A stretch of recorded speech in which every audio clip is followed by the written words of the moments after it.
play PUBG Mobile for free.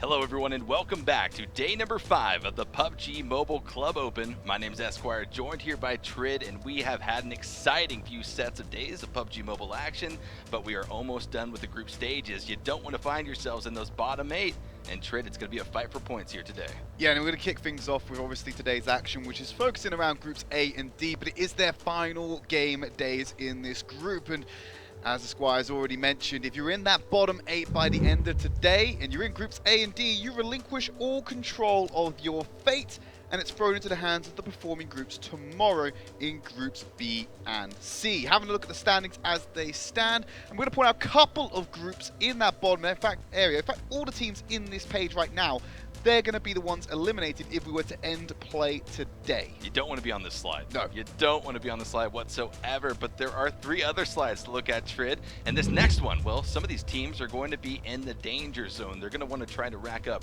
as many points as possible today because, like you said, tomorrow they're just going to be able to sit back and they're not going to be able to do anything else while other teams rack up those points. NVUS aren't playing today, but they hold the current benchmark position of that 24th place with 82 points. So we can put that as a approximate benchmark for today. If you're underneath that line tomorrow, you're going to be in some difficulty if you're not going to be playing. But as we move up, a couple of good performing teams here. Method had a pretty good showing yesterday, getting up there quite high. Same thing you said about Lights Out. They switched it on. They switched on the lights, ironically enough, based off their performances in the previous weeks. But as we head to that final card, this is the top dogs. Remember Esports? They were able to dethrone Misfits Gaming yesterday, take that top spot with equal matches played. And now Misfits have the opportunity here today to try to take back that #1 spot, but it is certainly at least safe here as you look in these top 8 positions. Let's take a look though at the schedule for this weekend. Again, 3 days to be played out. We already played out yesterday. We're here today on day 2 of week number 2. So make sure to check that out. The schedule though should be pretty similar to what we've seen over the last few days. And a pleasant surprise yesterday when it comes to look at map wins. VN1 picking up back-to-back map wins on Vikendi and Erangel. Not a team we put up there as one of the high flyers, but were able to pull out a consistently good performance yesterday, get themselves into that top 8 position. And that's kind of what you like to see. Some of these teams had kind of rough performances in week number 1. Well, they took that week off, and it's telling which teams really put in the work, that VOD review, that research into their opponents here in these lobbies. And today's schedule for you, we're going to kick things off on Sanhok as we have done in the previous 2 days. Vikendi and then a double helping of Erangel. It's the exact same thing tomorrow as well, so get used to this format. This is what the teams are going to be duking it out on. Okay, well, speaking of duking it out, let's take a look at 2 teams that are in that danger zone. Like we said, Latinos Undios as well as version 2 Black, these 2 teams have to chase down whatever points they can get here today, whether they be placement, whether they be kills, or a combination of the 2. Yeah, Latinos Undios obviously looking to get into a better position. They are a middle of the pack team. They are very close to that danger zone. They are still above the 24th place, so they're safe for now. That could all change over the next 2 days because of their proximity to that aforementioned danger zone. Yeah, Latinos Undios is a squad that we see a lot. I feel like we see them a lot on screen, except they're always on the receiving end of the damage of the pressure being applied. So yes, hopefully they can do something to turn those tables, be on the aggression side of those pushes, and see if they can't rack up some kills and some nice placements along the way. And the expectation we have so far of Sanhok, the first map we're going to be going into, is that the 4x4 map obviously creates more aggressive plays, more aggressive attitudes towards how you're playing it. So we expect more of the same. I remember yesterday's game, we had teams falling into a very central circle that covered all 3 islands, and it kept the play open for so long, but then it started creating these congested areas where the land started to become a little bit more minuscule, and that's when things really started to accelerate into the late game. Yeah, that was a pretty crazy late game. Certainly, if you didn't see it yesterday, make sure to head on over to clubopen.pubgmobile.com. You can find information about the tournament as well as some VODs of previous days of gameplay, which have certainly been exciting. It's always cool to see the storylines, how these teams have competed against one another to make it here, because certainly a lot is on the line, even more so this weekend. Yeah, and if you don't have the time, because it's a big commitment to watch all of these games of PUBG as well, if you want to keep up with other regions, highlight videos are available as well, which will give you a brief flavor or a summary of what you've been missing so far. Yeah, exactly right. So Trid, where players are getting loaded into the first map of the night, Sanhok, we already talked about it. It is likely going to be a little bit action-packed, but I'm also going to be looking for what teams are playing it a little bit more passively. Again, a lot is on the line, and if you're going out in 15th and 16th position, well, you're not getting really much any points in that regard. Well, yeah, if you're going out in 16th place, you're getting 0 of the potential 30 points for a first place finish, and the kills are only going to net you 1 apiece. But we're on to our first map. We're soaring across Sanhok, and we're going to get ready into game number 1 of today's action. And from the southeastern corner of the jungle map, we head on over to the north. A centralized ending for this plane, so for the most part, these teams will be likely, at least, if not happy, okay with what they are seeing here. Most areas of Sanhok will be accessible just from the drop plane itself. All players, though, have departed the cargo hold and will be spreading out amongst the jungle, trying to find a location that is, again, ideal in terms of its practicality, where the first phase is going to pop, but also not going to be landing in those hot contested areas. I'm looking at a hot contested area right in the south there. You still got that cluster of Wildcard, G6, and VN1 still keeping awfully close to each other. They're going to have to make and start holding themselves up into that northeast area because the circle's just centralized over to that eastern island, cutting off about a third of the map so far. See another one of our teams that we were highlighting, Latinos Undios, all the way up there in Hot 10 to the northwest. Certainly have to keep our eyes on them because phase number 1 is popped, and it's not going to be friendly to that western side of the jungle. As we pop over to Misfits here in the Paradise Resort area, already at least in a bit of an engagement with another squad here. They need to be careful. They've already taken damage. Hot Juke's coming in. He's IGLing for his team here. This is team number 9, I believe. It's Error. It's right. Error, and one thing to note is this is one of the highest fragging teams in the form of Misfits going up against one of the lowest fragging teams. So yes, if you have to put it into mechanical ability, you'd think the Misfits would walk away with this one, but the amount of damage that's just being taken by Misfits already. Hot Juke's outputting the DPS with the UMP. Going to cause a lot of problems for them already. They're trading 1 down for 1 down, but now Hot Juke's has gone down himself. Ace are being traded, so that's 2 members down on each side. It's a 2v2 engagement to be won here, but Percocet's still very low, needs to heal up. 2v2 engagement. How are they going to play this out, though? Will Team Air play this aggressively, or will both teams It's not a 2v2, back actually. off? There's only Percocet's the only one remaining. Exactly, and now he's got to get him up. He's got to do something here because it's extremely dire for both of these teams. As Pyra from Misfits going to be finding another connection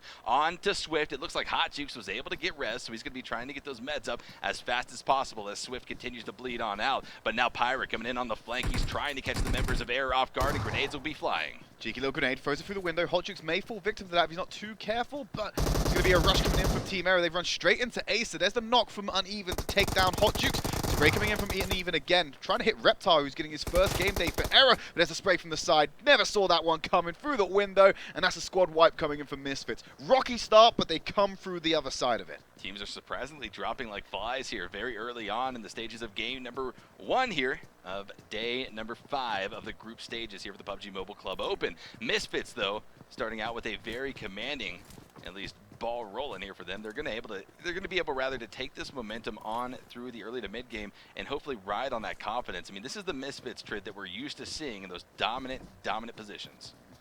Nice retake there coming in from Pyro, obviously providing support. He was out of the way of the fight, so it took a little bit of a while for him to get back into it, but he found a good angle, took a body down as he entered into the fight, which always starts to tip the scales in Misfits' favor. And then he just had Uneven, just going aggressive, finding the angles, and just using the avenues of sight into that building to just catch Error off guard. And they're going out incredibly early, and this is one of the teams who are currently sat in 21st place, and any team that's playing today, if they keep this up, are just going to be overtaking them and forcing them into those lower positions and closer to missing out on our semifinals next week. Yeah, pretty much no one is safe unless you're on that first page. Those top 8 positions on the global leaderboards of the 32 teams, they can sit pretty comfortable, at least where they are. They can't give up. Obviously, a lot of teams will be watching to track their performance here in these group stages, but Latinos Undios, again, what are the teams we're looking at, trying to see if they can pull out some big stops here to rack up those points, and they're already going to be disengaging off of this Hot 10 area.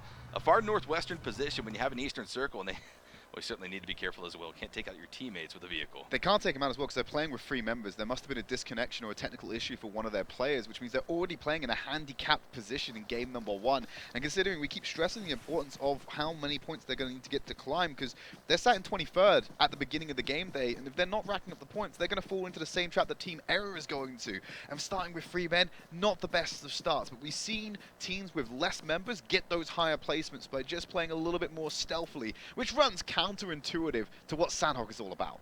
One of the members of NorthAmerica F6, F2, has actually been spotted out by Polar Ace Esports. Prod DJ on the north side of this warehouse will be just holding on. Both of these players trying to utilize that third-person perspective peek to catch the other out guard, but it's going to be Polar Ace Esports that's really pushing up as a four-man squad, while the other three members of NAF6 hang back in those overwatch positions a little bit south off of where F2's position currently is. But Prod DJ knows exactly where the enemy threat lies. He's going to be trying to throw some grenades out. Again, these aren't going to be getting the knocks. These aren't going to be putting out damage, but he's trying to flush out where the rat may lie. He's very ahead. He's got two teammates at his back, obviously keeping an eye on his JPP is going to come in and join the fight as well, but F2 just holding the angle. May get a sight of him as he's hiding around by those blocks. F2 going to take a lot of fire now from Shakes on the long side, but he has to take cover, get that healing in. He can't pop out again, which cuts down this sight line. He can use the third-person perspective to get eyes on again. He's going to get that healing up as Pro DJ holds a closer angle to this next engagement. Shots continue to pop off. F2 going to be sending some pressure back on Polar Ace Esports, trying to keep them on their heels, trying to stop them from advancing on top of his position. Baba trying to do exactly the same thing. And I'm kind of fascinated right now by the 3-1 split that is being displayed by the members of NAF6. They essentially are trying to catch Polar Ace Esports out in a bait if they over-aggress, over-push onto that solo player from NAF6. Good play. Both teams going to disengage off of this. It's almost what you want to see at this stage in the game. Yeah, it's just not worth it to go in here and just lose resources and time as well. You are playing border. You're not really central right now based on you are on the map. Quarry is kind of on that southwest edge of the current circle. It's going to change very quickly, so you might want to get more central as a Lushy.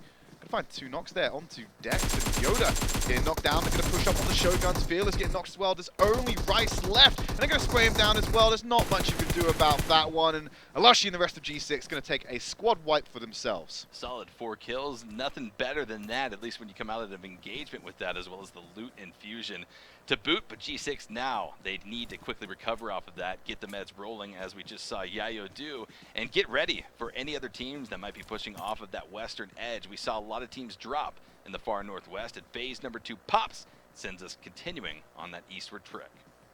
Yeah, no teams up into that northeast. They're going to have to rotate back down, but Home Alone are going to have to find their way into that circle. Same with Unnamed and Latinos Undios, as well as G6. The rest of the teams are in a good position right now to, unfortunately, either play edge, and you've got Method sat bang in the middle of it all, so they're going to have to be pivoting around, keeping an eyes on everyone's 6, and make sure they don't get caught off guard by the 360 degrees of attack. And that's a good point that we could kind of play off of, Trid. A lot of people that watch PUBG Mobile Esports say centralized position, man, they got gifted. That's exactly where you want to be, but you have to think about the counter side of that. A lot of eyes are going to be on that centralized position, and well, if you don't have the numbers, if you don't have the synergy with your teammates to make the perfect call-outs and watch those flanks, you could find these centralized spots being the detrimental aspect to your team's performance. G6 and Alushi, they're going to go mobile as they get onto the buggies and try to get themselves into that circle. Not far to travel because they're just crossing over by boot camp, and now they're in the circle successfully, but it's where they're going to situate themselves afterwards, because if they keep going on this current path, they're going to bash into potentially NorthAmerica F6, Pro Ace Esports, as well as Method, but Misfits have made that rotation in, and they're starting to get as much to the center as they can, as Method had. It's the same case with Team Totality as well. They're the ones that are converging at the center spot of this circle. Well, Totality is also a team that has to do something big here in their final day of gameplay for the group stages. They've got to rack up the points. They've consistently been on the bottom side of the leaderboards and, well, certainly are not feeling safe. But speaking about maybe not being safe, as VN1 rolls up onto the hill, we'll be overlooking another squad just down to their southwest in the name of Polar Ace Esports, who is now rotated off of that warehouse position that we previously saw them holding. But VN1 continues to loot up. They're not necessarily concerned with any enemy presence as of yet. I don't think they've even spotted out Polar Ace Esports down there. If VN1 can keep the momentum they had from yesterday, they didn't finish the final map of Erangel or win that one out. They had great play yesterday. If they can keep that up today, maybe they would be able to get themselves in a solid position. It'll take time, but look at the sightlines given by Key. They're going to take a few shots onto Polar Ace Esports. Not got a knock just yet.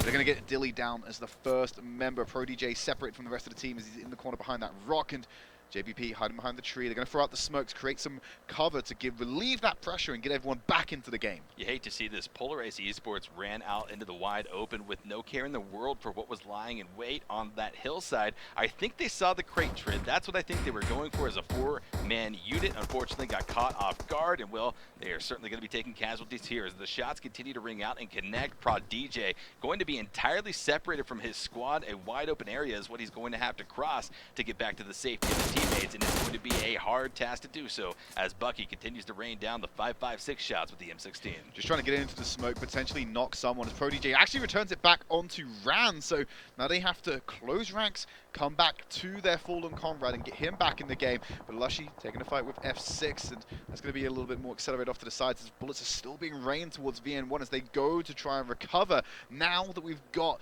all members of Ace Esports back into the game, they're able to apply pressure in kind, knowing that they've got that current man advantage. Yes, this is likely going to be another disengage for Ace Esports. They've been able to pull ProdDJ back rather a little bit up the hill behind another rock. Well, a rock in a hard place is what he continues to be behind, but a good disengage nonetheless. It looks like he's going to get to safety unless any lucky shots ring true through the foliage. Bucky seems to be the point man when it comes to proximity to the enemies, but he's retreating back up to the rest of VN1.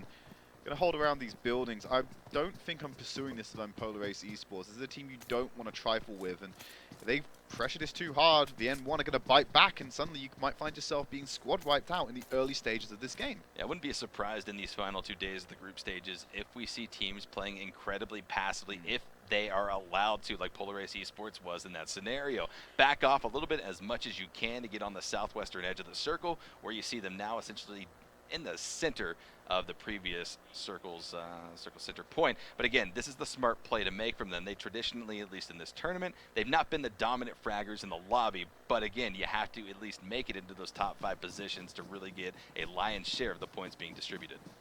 Looking all healthy on the side of Misfits. They've recovered greatly from their first engagement they had against Team Arrow, where they squad wiped them, and now they're looking to get into the game. They are awfully close to members of Method. There's one off to the right of the POV of Percasas. They're going to fall into a pincer trap here. Grenade already coming in to try and pin them down as he's going to have shots fired by Clay. Ace has already been knocked down by that member. And Jibe priming up that grenade. Wants to get it over the top. Some healing coming in. It's Percasas. She's going to take cover behind the rock.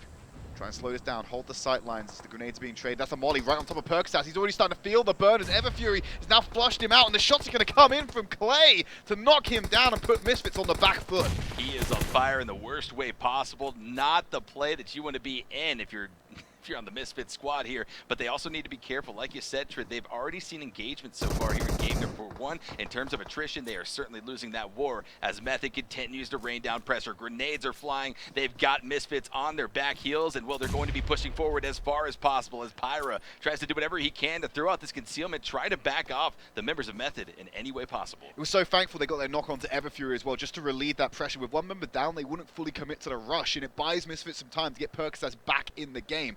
The angle advantage is still on Method. They have the high ground. They're able to rain down the pressure. And Misfits are definitely still on the back foot. Thankfully, both teams are in the area, so not going to have to worry about the play zone forcing their hands, but they still want to make sure they're in safe positions, which are just not being warranted by this climb up the hill they need to progress through. You know, this is no surprise to me to see Misfits bombing center. If you recall their gameplay, or if you check in those VODs on Misfits Club Open at PUBGMOBILE.com, well, you certainly know Misfits are always in the center of the circle, whether they're gifted the circle or whether they make those rotations. So Method, watching those angles very carefully, but they have to continue to do so because other teams are starting to move into the area, and now Misfits have found themselves pinched. And between 2 different teams off to the northeast, well, it's going to be none other than Method, and then down to the southwest, it's going to be team number 15, I believe. That's AreYouScared. That is AreYouScared, yes, moving into this compound, 4 strong still. So we might see an epic 3-way fight break off with full squads. This is terrible for Misfits Gaming. Like I said, they're stuck between Method and AreYouScared, and these are 2 of the top teams we have here right now.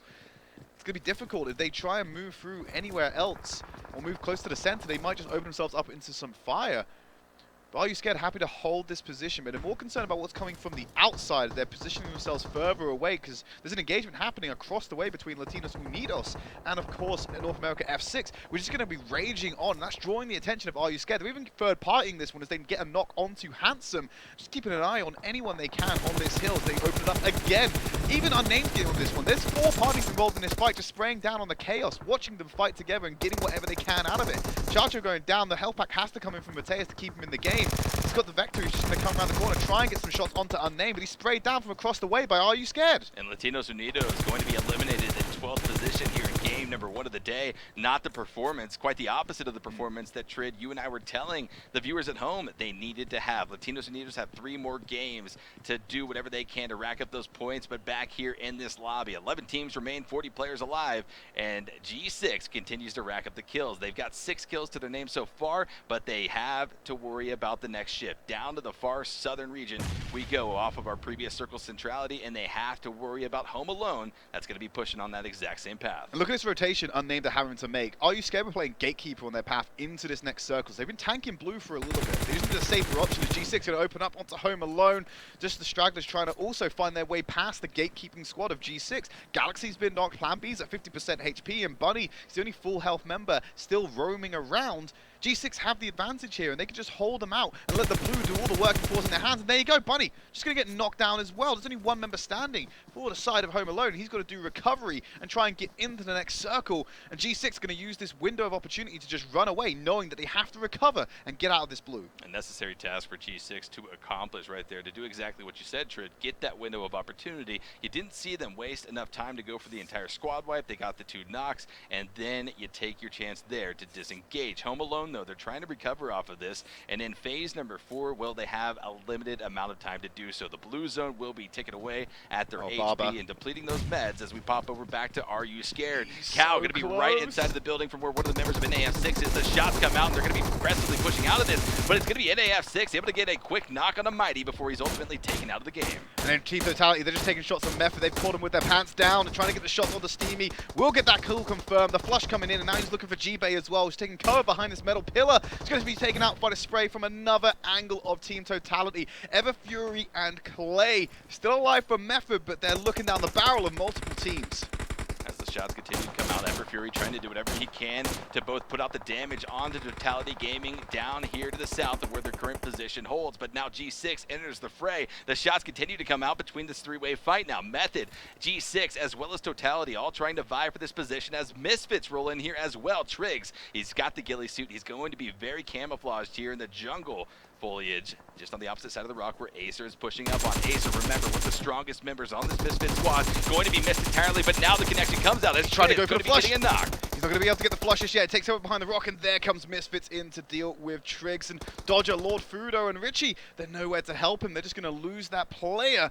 Everfury now the only remaining member of Methods because they were so busy with that engagement with the Methods squad they completely forgot about Misfits, and they just lose one for nothing because of it. Valiant effort from Triggs, but just not enough to deal with Ace and the rest of Misfits. Here's the deal though, you might be concerned if you haven't been watching Method play throughout the weekend having only 1 player left, but this is where Method shines. Surprisingly enough, with 1 player alive, Method has the strategy worked out to work their way in to those top 3 placements if they are going to be allowed to, as G6 tries to recover. They've got members bleeding out inside of the blue zone trying to crawl to safety. One is going to be able to do so, and thankfully it is a Lushy. Yayo running in. He's got to leave Swai behind as he gets dropped down to the blue zone and out of the game.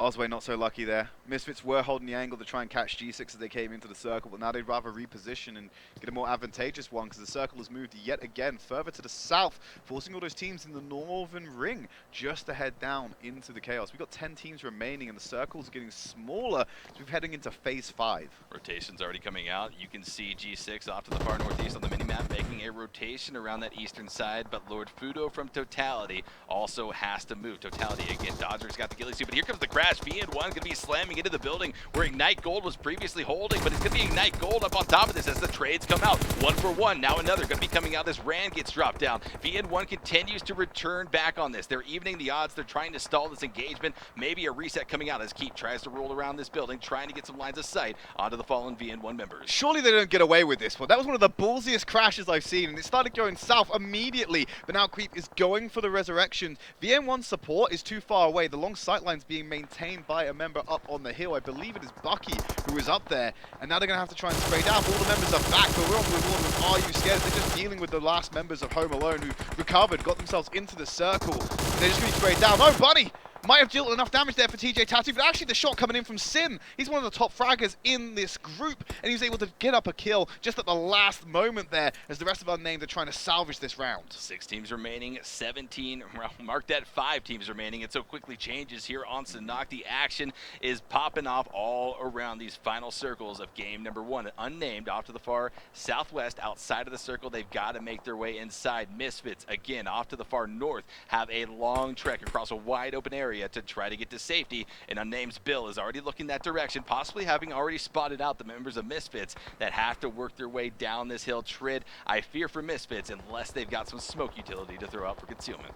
They've got to get something to move around here. 2 complete squads, make that 3 complete squads. Ignite Gold, Wildcard, and Unnamed still in the game. And it's just a 2-man squad of Misfits trying to get themselves into the game. They are the furthest away from the current circle. And it's Ignite Gold that are currently in their pass, but Unnamed can get the sightlines on here. Fire going to be returned onto Uneven. He's going to be able to knock down what's on, as he needs to move down into cover with Pyro and get some recovery. He's happy to get the knock and then move into the safety because he knows he can't take the fight here. Chaos going to deal with Unnamed Sin, gets the knock, and then Chaos actually then going to be taken down by Pyro. So they're applying pressure to both squads wherever they can whilst keeping themselves safe.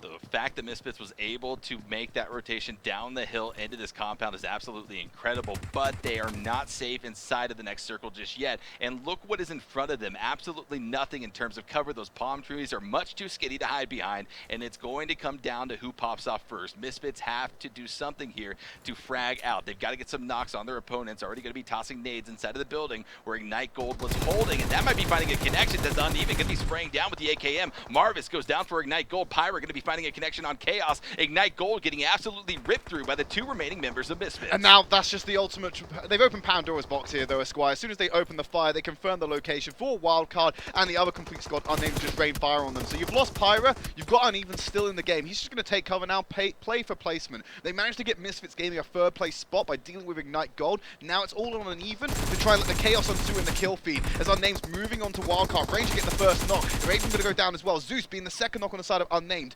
on the side of Wildcards. Unnamed have the advantage here. It's about when Misfits Uneven decides to pop up and try and play spoiler in this fight. Exactly right. Uneven is loving what he's seeing in the kill feed. You want these 2 teams to be engaging, get that 2nd place finish, and it's 1 kill away. Bill is the only member still alive for Unnamed. He's trying to combat against the wildcard push from down the hillside as Illusions tries to peek over. Might be spotting him soon. He continues to push up this hill, secures the flush on the Miski, but does not spot out Bill just yet as Bill sprays down the head of Illusions. Not quick enough, though. Wildcard wipes out the members of Unnamed and now just have to deal with 1 more member of Misfits up the hill, Uneven. If he comes in here fast enough, he might be able to get a couple of knocks while they're weak, but he's already guaranteed 2nd place for Misfits.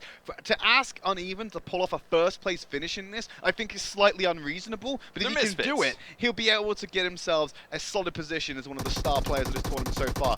Looks like they're firing random shots right now where they think they might be, or just trying to flush him out. Circle has come in, and Misfits Uneven is in a good position here. He's got the high ground, so he's got the best LOS possible on the new area that's been formed. Grenade going to be thrown out, very close to him, but not definitely confirmed. Uneven lining up the shot with the AK, going to go for the spray down onto Ranger, but there's too many bodies on the floor, and the Micro Uzi will deal the damage required. Misfits Gaming go out in 2nd, but more importantly, Wildcard Gaming take map number 1. And with 11 kills, nonetheless, Wildcard and Wildcard fans around the globe are currently shouting out, stack the deck, because that's exactly what they did right there. But a 12-kill finish as well for Misfits. In 2nd place, not too bad. Misfits are continuing to rack up the points, and well, I think that's going to put them now up on top in 1st position of the leaderboards, unless I'm mistaken, Trid. They should be able to hold that position for now, but like we said, Nova aren't playing today, so obviously they was going to happen at some point in time. A 12-kill game to kick things off. not a bad start, but I believe second place only going to give you 22 points. Yep. But then you throw in the 12 in there, they're walking away with quite a lot of points from game number 1, so that's not something to turn your nose at. No, certainly not, and especially on the back of a solo player. Uneven, they've shown, Misfits that is, they've shown that they can contest these teams as a squad, but also as a solo player. When things don't necessarily go their way, they're able to sort of salvage things, and that's exactly what they did there. Yeah, they were able to deal with Ignite Gold quite handily. I was very impressed by the push they were able to make into that circle, into the compound there, dealing pressure equally to the two teams that could have messed them over. Unnamed and Ignite Gold, both receiving a lot of damage and pressure from a two-man squad. It was fantastic. It just secured them a great position to take away second. We're going to go to a quick break. When we come back, we're going to bring you map number 2. It's Vikendi.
back, everyone, to day number 5 of the PUBG Mobile Club Open. My name is Esquire, joined here by Trid. We just had game 1 of the day played out, and what an exciting game it was. Yeah, we saw Wildcard Gaming picking up the first map win, and Misfits sneaking their way into second place just by being a little bit cautious and letting the action die down between two of the highest ranking teams. I believe Unnamed got into that third place position, and we saw a lot of engagements coming on. It was a really good performance coming out from G6 on this push, particularly up against Shoguns to get the knocks down here, and then they just take wide angles around the terrain and able to just deal with them quite handedly. And there was a lot of good engagements coming out from teams throughout the course of this map. Yeah, there certainly was another one right here on behalf of Misfits. Well, they certainly had that turned back onto them. The mollies came out huge from Method.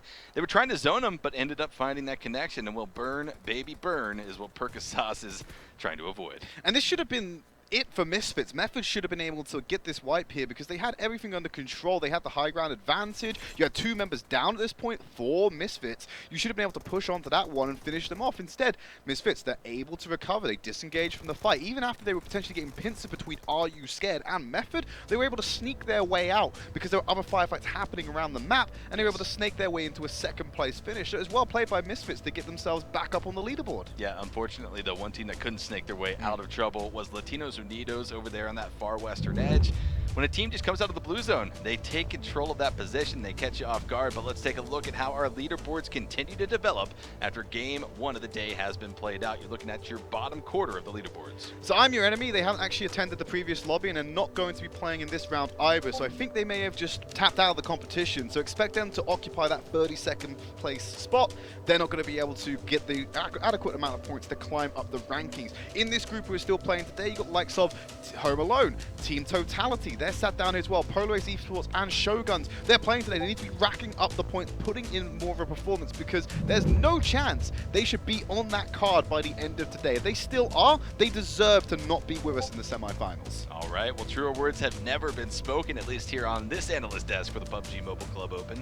But let's continue to look now at the top parts of our leaderboard. As we continue to go up, the points continue to climb, and well, a bit of separation starts to occur, especially in between sort of that 12th, 11th, and 10th positions where you start to see some pretty big gaps start to form.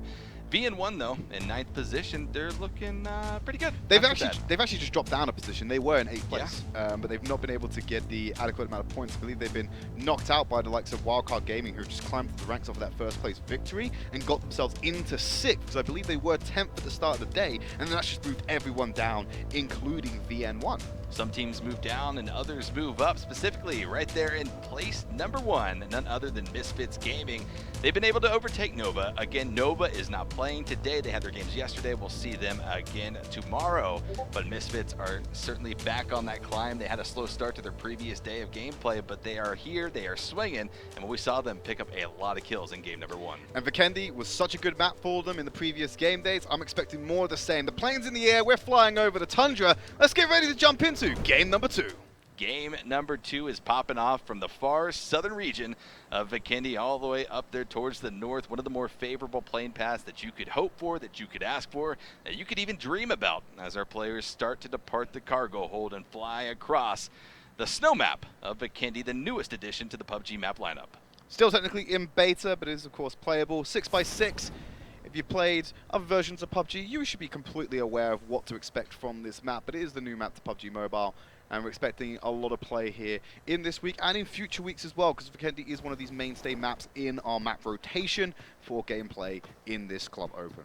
Exactly. Getting a little bit cold here, Trid. We haven't seen a Miramar game in a hot minute, but that's going to be changing certainly over the next few weeks as we break into the semifinals for North America. But we do see phase number 1 pop here in game number 2 of the day, and nothing has changed, at least in terms of the theme of these circles. Off to the far east, we will be taken for phase number 1. So what we've seen from Vikendi throughout the this stage of the tournament in particular is that they were able to maintain a high team and player count into later phases, and then all of a sudden, the game just balances on a cliff face, and it just tips over at a moment's notice, and suddenly you lose 10 squads in the space of 2 minutes.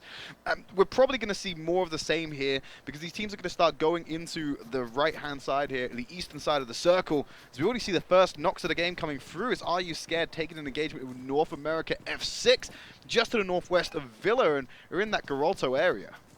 Certainly an interesting area. Not a lot of players have found themselves inside of the zone, and by virtue of that, they will have to make those rotations. Cal, Are You Scared? No helmet to their name, no vest either. Will be pushing up with their teammates, trying to capitalize on the knocks that they were just able to achieve. In F6, though, they're on that back foot. They're trying to skirt away from this area, this Garoka area, one of the more hot locations on Vikendi, at least a popular place to go to in the public matches. It certainly drew the attention of two of our top teams in North America here.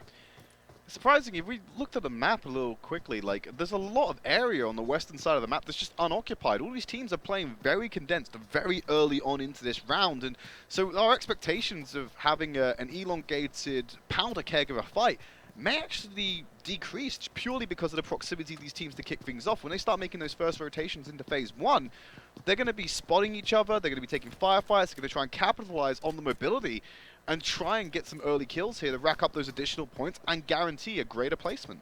Baba, the rest of the crew of NAF6, continuing to disengage off of this Garoka spot, picking up that nice Dacia, heading off to the north, trying to reunite with Handsome, and hopefully get out of dodge, because like you mentioned, Trid, this entire area, this northwestern sector that NAF6 has found themselves in is action-packed, or is at least soon to be, with how many teams have found themselves in that exact same spot. But Handsome's going to be picking up another Dacia, so NAF6 will have at least 2 vehicles to take on that rotation, which could prove to be a little bit deadly. Why is ProDG by himself? You know, we all make decisions, Trid. That's what you can sum it up to. Yeah. We all make decisions. VN1 are swarming this compound right now. If ProDJ's not careful, he'll get spotted out by just one. All it takes is VN1. Just one of them to spot him, or hear the footsteps to put him on high alert, and he's going to be in serious trouble here. But he immediately turns around. He's trying to get as far away as possible, but the shots are already coming in. ProDJ already getting knocked, and his teammates are nowhere to be found to help him. He's going to cower behind this rock, but VN1 are just going to go for the rush and finish him off. Yeah, so let me explain what happened here. You saw Polar Ace Esports out of the plane. They dropped in a very spread location on the northern side of Vikendi. This is a good loot drop for them, except when all these other teams end up jamming into this area very tightly. So again, when you play like that, you have to have full faith and confidence in your solo players to both, 1, see it coming, catch VN1 on the approach, and 2, being able to disengage very, very quickly. Neither was able to happen there for that player of Polar Ace, and ProDJ finds an early fate here in game number 2. Yeah, it's absolutely caught with his pants down on that one, Esquire. So VN1 picking up their first kill. That's 1 point guaranteed in the bag while they continue out. And they're going to be looking to move closer to this phase 1 circle, which is over to the east. Misfits relatively uncontested in that Vihar Mavatra area that they're occupying, but it's that northwest quarter that's just, it's riddled with teams, Esquire, and I don't expect them to be the only ones, as Galaxy are taking pop shots at G6. Yayo in that vehicle looking for the early rotation to try and get mobile. They're actually inside the circle right now, so they're under no pressure as Yayo gets some airtime over in the distance. He's going to get himself into the cover and away from the gunfire of Home Alone. In the centralized areas of the circle, Home Alone essentially just trying to put out pressure shots right there. They weren't trying to capitalize on any types of flushes, any types of knocks or kills. They just wanted to continue to send every other team near this compound on their way packing, as PWin does just that, looting through these buildings, trying to pick up whatever necessities he can find along the way. NAF6, though, fully committed now to this rotation. They're going to be trying to weave their way through several distant teams as they go from west to east, and while a lot of teams are going to be looking their direction, this is essentially going to be threading a needle very carefully as they pass through the coal mines. Having already lost F2, there's 3 members. They want to head over to Peshkova. Unnamed, they're going to be rotating down from the north, from Trevno, to go and contest that. So that Peshnova might not be the best position. Team Totality just going to drive straight past Home Alone.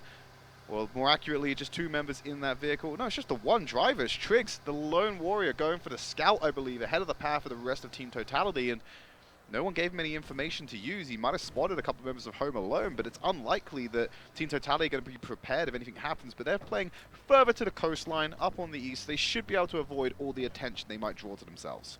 So Trid, I always try to find the positives in my gameplay when I'm in these situations, and well, I hope Team Totality is trying to find the positives here because they are at least inside of the circle. Us having the benefit of being able to see the map and where these teams went, that's a lot more than a majority of the lobby can say. A lot of rotations still need to come out from that far northwestern part of the zone, and specifically coming out of Method, this is one of the teams that found themselves amongst conflict a little bit far away to keep them safe from any of those shots, but certainly a little bit too close for comfort as well, as they all try to keep a close eye on their surroundings, being very aware that Polar Ace Esports Shakes, another solo player in this drop, has at least reunited with one of his teammates, and they're going to be spotting this method transition, getting that information that it's going to be a little easier to transition out of here, but might be a little bit more difficult to actually breach in to phase number 1. Like you said, that lack of information they have, yeah, they can spot Method going away, but there's still about 3 other teams in the area. That might give them false hope that it's an easier path to victory for them, and they might take a ill-advised, under the circumstances, initiation. But Home Alone, Galaxy getting a knock with a molly onto another member of an enemy team, so keeping that engagement alive. They're still occupying that central position, or just south of center position of the circle. So we're on board with Everfury and Method, who are starting to make those rotations into the circle, because the circle is, of course, or the blue, more accurately, is moving in and starting to force the hands, albeit very slowly. Certainly a little bit pressure that is being felt to the backs of some of these teams that have to make those transitions. Misfits going to be making that transition of their own. Misfits started out on the very far southwestern corner of Vikendi, completely outside of the circle, way polar opposite end, but now they have made their way very near to the cement factory. They've crossed through the castle. All of the extreme choke points have been passed, and well, Misfits is looking pretty good. They've got multiple vehicles to work with, and you have to be at least a little bit scared being in this lobby with such a dominant team and not seeing them go out. Getting closer to Home Alone, the cars will alert their position to them, and they're even getting awfully close. They're in firing range if Home Alone want to take some pop shots, but they're not going to get in that one. Instead, they're on a collision course with VN1. They make that brief pivot down the side of the mountain to avoid those sight lines and get into hopefully what will be a safe compound for them to operate. But here comes the gunfire from behind. VN1 have found those sight lines onto Pyra. As the return fire comes in, the Misfits members who got in early were able to return fire and relieve that pressure onto that 4th man, and now they have locked this compound down for themselves. Surprising that VN1 didn't decide to target any of those members of Misfits that popped out in the compound, instead aiming their sights down onto that vehicle, leaving those other members of Misfits to just ring down gunfire, sling that lead as far up the mountain as possible, and find the connections. VN1 going to be able to recover off of this, but they have to worry about other teams now beginning to posture in this area. Wildcard going to be dangerously nearby, about 100 meters off of this position. Totality as well. 4 teams so jam-packed. If action pops off, expect to see some third parties come in trying to chase those points. And the only team that's not in the current phase circle is Polar Ace Esports. Shake and Dilly are still trying to find their way in, as well as GPP. No one should contest their current path, but Latinos Undios are quite close to where they're going to enter into this phase circle, so they might have some difficulty here. But Wildcard, just going to be trying to fortify the position they're in. Like we said, they are part of that 4-team shenanigans crossfire, which is actually evolving right now, because now we have Method and G6 in the party as well. So things can light up very quickly if people start to leave the safety of the houses they built for themselves. Seeing a lot of yellow name tags in this area, but make no mistake, these are 2 separate squads. Bitter enemies, G6 versus Method. Alushi has already spotted out the Method squad just down the hill from his position, relaying this information to his teammates so that all could be aware, because they heard other vehicles come in. AreYouScared has now entered the scene. They're going to be at least a force to be reckoned with should the action pop off here. Every team, though, in this area, Trid, and I believe they're just off of the east of Podvosto, they've got to be careful. Any type of engagement that doesn't favor their position could end in an ultimate squad wipe. Yeah, it's the east and southeast range. Ranger already getting the knock onto Cal from AreYouScared. That seems to be the engagement at the forefront of what's happening right now, but it dies down very quickly because the cover that these teams can then fold behind and disengage quite easily, because no one's going to go and rush the compounds, right? You're not going to leave the safety of your compound when so many teams are in the area.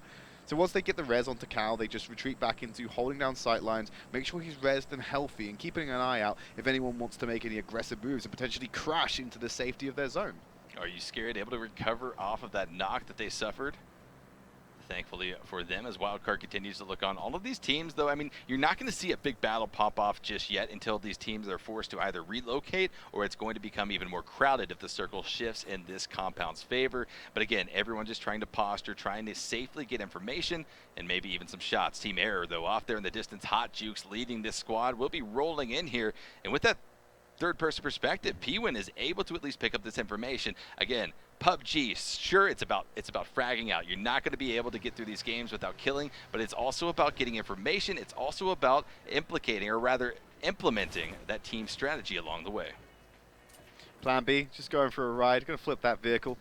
And that new circle, the Phase 2 one that's come in, hasn't really changed much for these teams. Not many are going to have to change up where they've gone, but you're still going to have to see the teams like Latinos Undios, Ace Esports, and Ignite Gold push in a little bit further, but there's still plenty of space that's not occupied by teams already because they've congregated mostly in the center. So those outer and edge regions should be relatively uncontested if you just want to play safe and keep playing edge. And this is fairly typical on these Vikendi matches. The circles are a little bit different than what you see on Sanhok, Miramar, and Erangel. That second shift off of Phase 1 isn't going to be that drastic reduction in play area. It's going to give these teams at least a little bit more time and where they found their initial positions inside of Zone 1, unless you're just extremely unlucky and find yourself in those outer 20% of the area. That's not going to be safe for Phase 2. But speaking about not being safe, Method will be under fire. Cal, previously knocked, will be spotting on an enemy team across the road. He's got the VSS, he's got the barrel, the 7.62 rounds are prepped and ready, but opts for that 9mm shot. Again, Trid, the VSS is one of the more popular guns here in PUBG Mobile. We'll see if Cal can capitalize on that. Got Clay in his sights. No one else is really looking his way. If he gets a little bit more time, he might want to take those shots, and pretty relatively safe from their compound. So I think this is an engagement they would want to take, especially if they could just get a free knock onto an enemy team. They may not do anything with it and go for the flushes. There's fire coming in from VN1. Ran, taking another shot down onto Misfits. They already felt a little bit wounded from the last time they tried to go toe-to-toe with one of these leading teams, but they're going to come back into this one. Zeus getting the knock onto Shinju from AreYouScared. And Pyra finding himself some tasty little loot in one of the drops. Yeah, certainly going to be a tasty loot infusion for the members of Misfits. Again, a team that you don't want to be picking up these powerful guns. But alas, they have done so, and they will continue on. All 4 alive, 0 kills to their name so far. But again, we haven't seen many kills pop off in this match. It's been fairly passive as far as things go. Sort of a product of these teams being able to find safe locations inside of these larger Phase 2 circles. I'm surprised the Misfits have been completely uncontested with this crate. No one's even gone for it, but there's the knock. AreYouScared finding one with that VSS. There's Cal just finally getting that shot onto Clay. He was looking and waiting for that for so long. Finally, his anticipation was rewarded with a knock. Patience, patience, patience. Sometimes you gotta have it. I mean, it's almost like going on a hunt for wild game, right? You have to have that patience. You gotta wait for the exact moment to capitalize on it, and Cal certainly did just that. The other members of VN1, though, very aware of their surroundings. They're not just tunneling here on this Method squad. They're continuing to be aware of the fact that Misfits going to be just down the south off of the hill that they are currently postured on. Method still across the road. Wildcard still up the hill as well.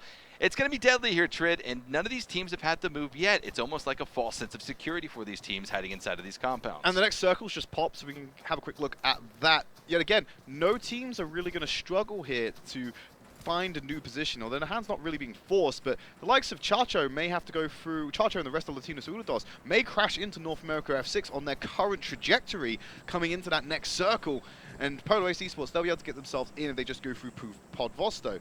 But Galaxy thinks he may have spotted something, keeping an eye out on the ridge, and looking in the direction of Misfits players. He's got sights on Pyra, doesn't take the shot, and now he's disappeared into the smoke, and he's going to be lying down. He's bang in his sights. Galaxy can take this shot if he just lines it up properly. But he's not taking, he's not firing. He's just waiting even longer. And the longer he waits, Pyro is actually going to draw fire from another team. And immediately, what seemed like a safe shot has now been spooked by someone else. And this is Home Alone. This is not a team that's sitting comfortably in those top 8 positions on the leaderboards. They need these points wherever they can get them. And when they're lying down like that, right in front of your eyes with no cover, you have to capitalize on the shots.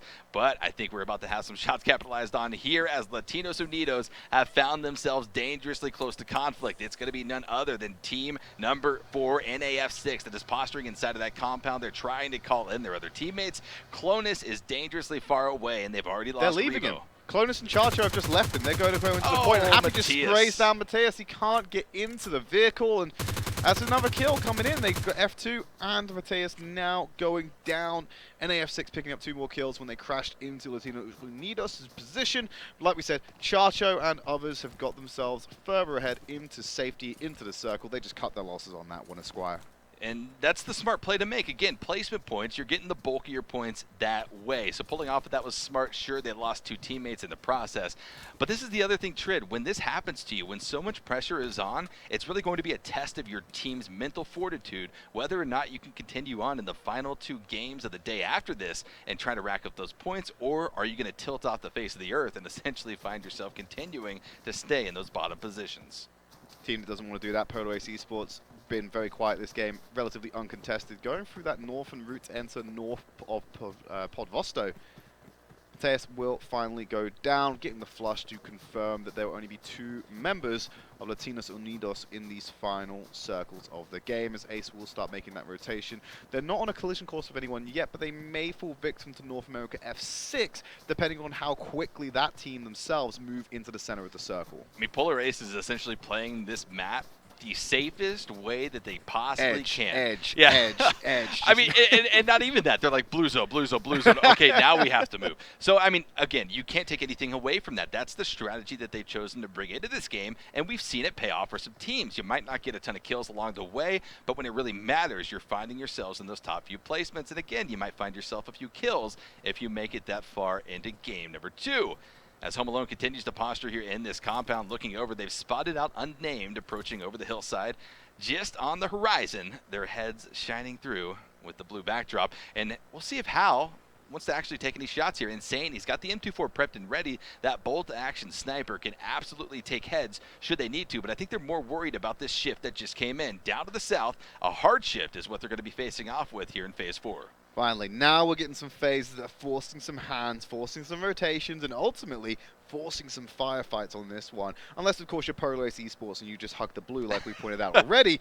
But the rest of these teams are moving in around Cement Factory, and many of these teams are already in the circle technically, but there are some, a lot more than previously, that will have to make that rotation through. Insane and the rest of Home Alone taking some shots or taking some firefights against Team Totality, trying to spray down on this vehicle, potentially disable it or potentially get a knock on the escape, but these teams are going to get out scot-free. Totality just licking their wounds, but they're going to get alive, and that's what counts. G36C shots will be trying to ring true. A lot of damage being applied, a lot of pressure on the backside of Totality from Home Alone, and it continues to do so. It's going to be Air spotting out Lord Fudo. Totality is not out of dodge just yet. In fact, they're even more in the thick of things, I think, than they wanted to be. Nice lines of sight will be had by Team Air up there on the hill. 4 up again. This is not something that we saw from them on Sanhok. They were quickly decimated through in that Paradise Resort area by Misfits. But speaking of Misfits, here it is. The action pops off as a Lushy, one of the stronger members again of this G6 squad, will be found, dropped down, and flushed out of the game. Galaxy's just being so cheeky, though. He's just stolen that right underneath from Misfits. They did all the work, and Galaxy came in and claimed the kill. That's just so annoying if you're Misfits, having to kills stolen by a team that's typically quite passive, usually, in the form of Home Alone. But where you can get the points, let's get the points. No messing around with it. Well, the kill stealing is something that I actually enjoy. I think it's a good component of competitive PUBG because it puts a risk-reward analysis on the member that gets the knock, and also on the member that's trying to steal the kill. Is it worth it for me to go for these points right here, or should I sit back because there's way too many threats lying in wait? Well, certainly you miss out on that kill point, but you do eliminate one player off the map.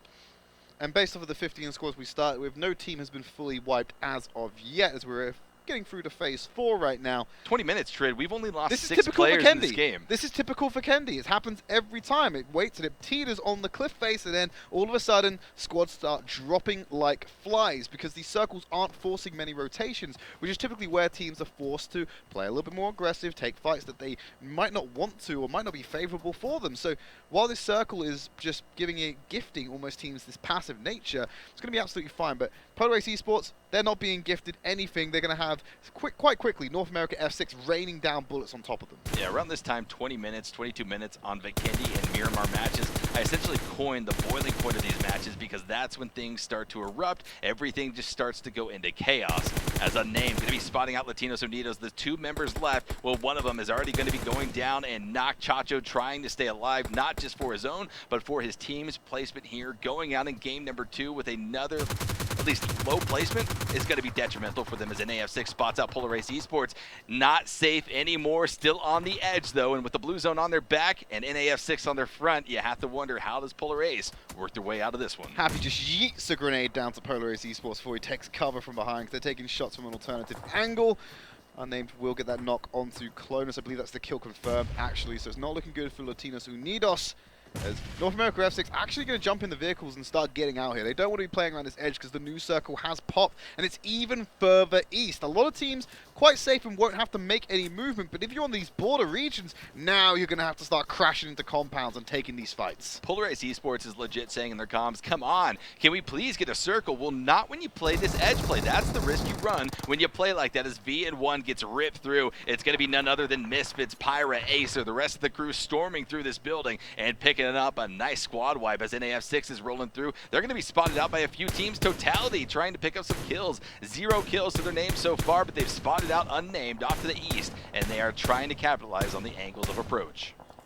Unable to find any shots as of yet. Happy, I think he just got knocked by his own vehicle as he's going by. Acer will get knocked onto Barber. So actually, a lot of pressure being applied by Misfits onto NorthAmerica F6. They tried to make the rotation. Happy now getting flushed as well as Barber. So NorthAmerica F6 not in a healthy position at all. Illusion's going to get knocked as well. It's P-Win from Home Alone actually going to get the flush onto that as well. So a lot of action happening as these rotations are coming, but for the most part, things are going to settle down while these teams are in the compounds now. And they can start fortifying their positions as Wildcard are taking a lot of attention from Misfits, who just keep changing squad targets every couple of seconds. Yeah, Misfits do not shy away from battle. That's a team that 90% of the time you will never see disengage because they're so confident in their skill, but Insane has been spotted out behind the tree. The smoke's being deployed by Plan B and Insane, trying to give them that window of opportunity, that brief concealment to push up to some hard cover, but it's not going to be able to do so. Insane gets spotted out by G6, a different angle, a different team, but he's going to be going down nonetheless, and Plan B follows in suit quickly thereafter. That's going to be Home Alone out in 13th position here in game number 2. Ranger, Zeus, and Cobra, who I believe is playing his first game for Wildcard Gaming, are now currently locked up in this compound, and they're just playing on the edge right now, but they have some fortification to play around with and keep some safety, and Cobra's going to need just that as he starts taking some fire. That next circle's popped up. Misfits Magic is coming into play again. Dead center with AreYouScared. You got Wildcard on the edge as well, but there's a lot of teams popping in. Pyra with the bolt action, getting the knock onto Cal with a headshot this time around. Insane accuracy from this lad. Name a more iconic duo, Misfits and Circle. Well, certainly they're inside, and certainly they got the circle, but again, take nothing away from their gameplay if they're able to play off of it, because you can be gifted everything, but you have to be able to execute off of the gifts you've been granted. As action pops up here, G6 could be under siege. It's going to be none other than the members of Unnamed pushing up very aggressively. Oswe trying to spray down Miski. He's able to finally find the knock, and out they go. A quick turn on the hands of Unnamed. Unnamed, one of the best fraggers in this group, able to deal with G6 quite handedly. The Misfits applying a lot of pressure onto Wildcard. That bolt action rifle coming in big, but now they turn their attention to AreYouScared. Cal might get the knock here. Is Totality actually taking an engagement with Error as they're looking to chase them into this next circle. HOKAGE playing around with this window. He's locked down, but he's going to try and get the spray through. They're just playing around this door, pivoting around, changing directions all the time. HOKAGE goes down. Lord Fudo being the one to do that as Luis presses forward, and just the spray down again. Only one member remains, and that's Reptar trying to take cover, trying to save his life, heal up and potentially go for the res, but Lord Fudo just going to get these flushes onto HOKAGE and guarantee there's going to be one member alive for Team Error. Huge gain there for Totality. I mean, all things considered, a few kills, a few points, but that's more than we've seen them do essentially so far this tournament. 3 kills, 2 of them on Lord Fudo with that engagement right there, but he's got to worry about Reptar. He got a knock on that final kill onto one of the members of this squad, so he knows that Reptar's alive. The molly connects. Reptar is going to be burning down. His HP dropped to about 15 HP, and well, Lord Fudo going to be pushing. One nicely placed shot will take him out of the game, and he's going to be finding it with the micro Uzi.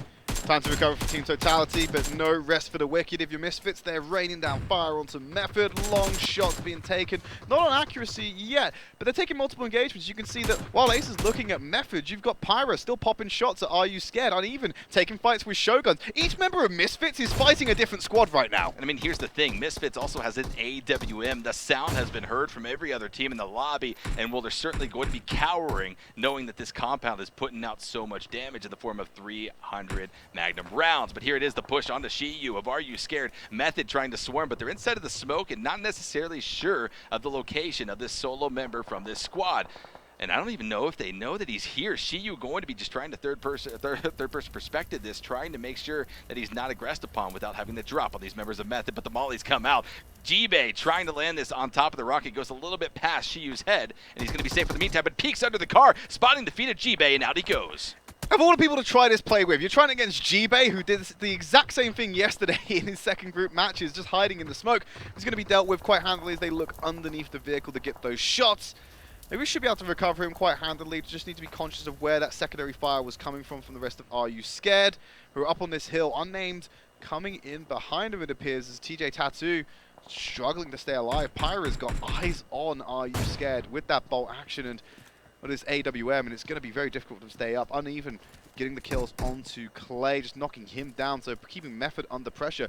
One of the only teams in this circle, and they have the most dominant position as the next one has popped. All the teams have to come to Misfits. And Ace is going to pick up Jibei with this one as AreYouScared try to go for the resurrection, and then also getting the knock onto Cal. How many times has a Misfits member given a knock onto AreYouScared, who are now tanking the blue while they're trying to recover? I mean, listen, Misfits in this compound have been putting out the damage. 10 kills to their name so far, and there's 16 other enemies left on the map for them to try to pick up. But I have to imagine their comms are just enemy 330, bam, they're picking it. They're shooting that direction. Enemy 270, bam, they're picking it. They're shooting that direction, and the action just continues to pop off. No teams are going to be able to make it out of here alive with Misfits in the background and then the meat grinder amongst themselves.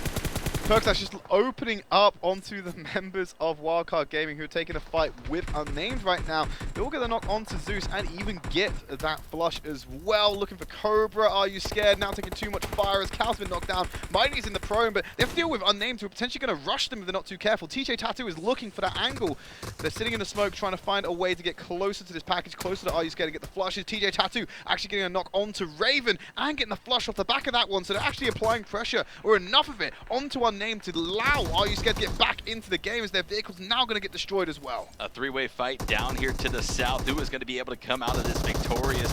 But if you do come out of it victorious, are you going to be able to combat Misfits? Unnamed Bill going to be spraying down all the members of AreYouScared, picking up kill after kill after kill, but it's the insurance policy. TJ Tattoo off of the flank that is able to find the connection and drop down that dangerous fragger from Unnamed. Bill going to be bleeding out as TJ Tattoo tries to quickly get over to Mighty behind the UAZ to pick up the res. 5 more seconds, but very vulnerable in their position, and this is Misfits. They get the next circle. Phase number 8 belongs to this squad, and they're going to be choking out every other team that's currently in the play area as TJ Tattoo spots out the members of Unnamed, trying to stick the res, spraying over the hillside, not finding the connections. I absolutely love what Misfits have done here. They had the cover in those buildings, but as soon as the area popped, they press forward. They know how many teams are left, and they can hear the engagements and the kill feed lighting up between Unnamed and AreYouScared, so they make the assessment. Let's go try and third party this. Why should we put all the effort in? We can pick up easy kills. They're here in an aggressive position to protect the edge of the next circle, so these teams are going to have to come to them against their own will purely because of the way the game is working. Misfits could potentially leave this game with 20 kills. They picked up 15 so far, 4 more players left on the battlegrounds to try to compete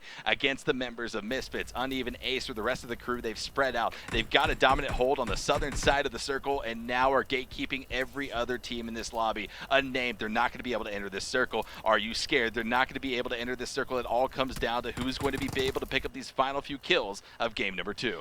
They're going to pop as many smokes as possible to try and make that transition easier. TJ Tattoo actually fighting against Miski, so they're trying to get that second place position. Is TJ Tattoo actually going to get that knock and confirm? Perksas will be knocked down by Bill, so Misfits actually being regretted right now as 2 members have gone down. It's just on Acer and Pyra to stay in this one as they start returning fire. Pyra's holding the angle with the AK, wants to fire down onto TJ Tattoo, will get the knock and the kill confirmed. The Uzi coming in onto Mighty. TJ Tattoo will get that as well. So I believe it's just Unnamed, 2 members of them against Misfits right now who hold the dominant position. A 2v2. It started off as a 4v3v1, and now the tables have quickly turned or evened out. This could be Unnamed's win here if they could play this effectively, but it's not going to be easy. It's an uphill battle against the members of Misfits as Pyra's throwing out the zoning pressure, trying to get the Molotov on top of the members of Unnamed as Misfits continue to swarm. They've been able to push up to the rock where Perkasas was bleeding out, trying to stick the rotation res. from Sin.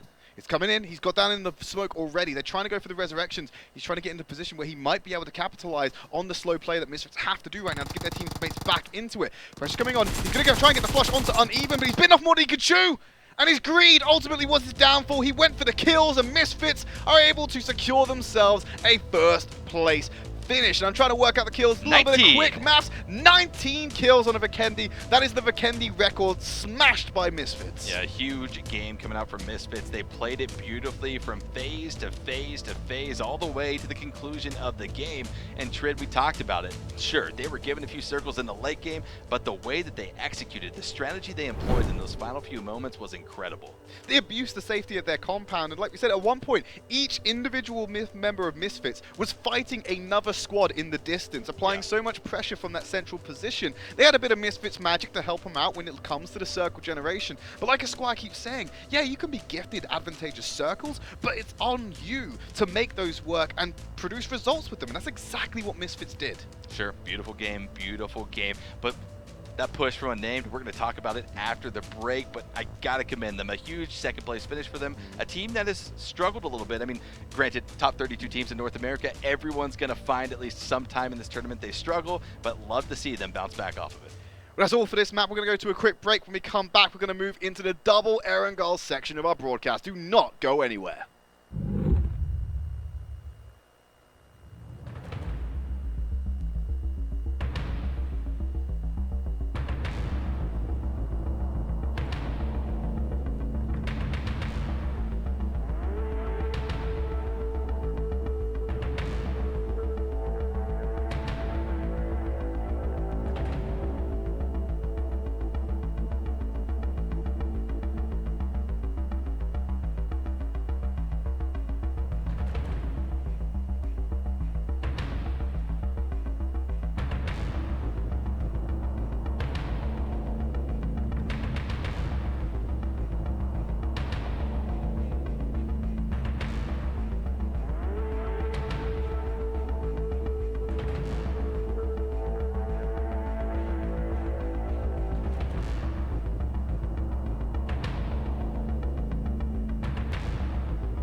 Welcome back, everyone, to the PUBG Mobile Club Open. My name's Esquire, joined here by, of course, Trid, and we just wrapped up game number 2 here of day number 5 of the Opens, the groups. Misfits magic in full effect. What else can you expect on Vikendi when they're in here? Gifted circles, some might say, but they put in the work and they earned what they were given.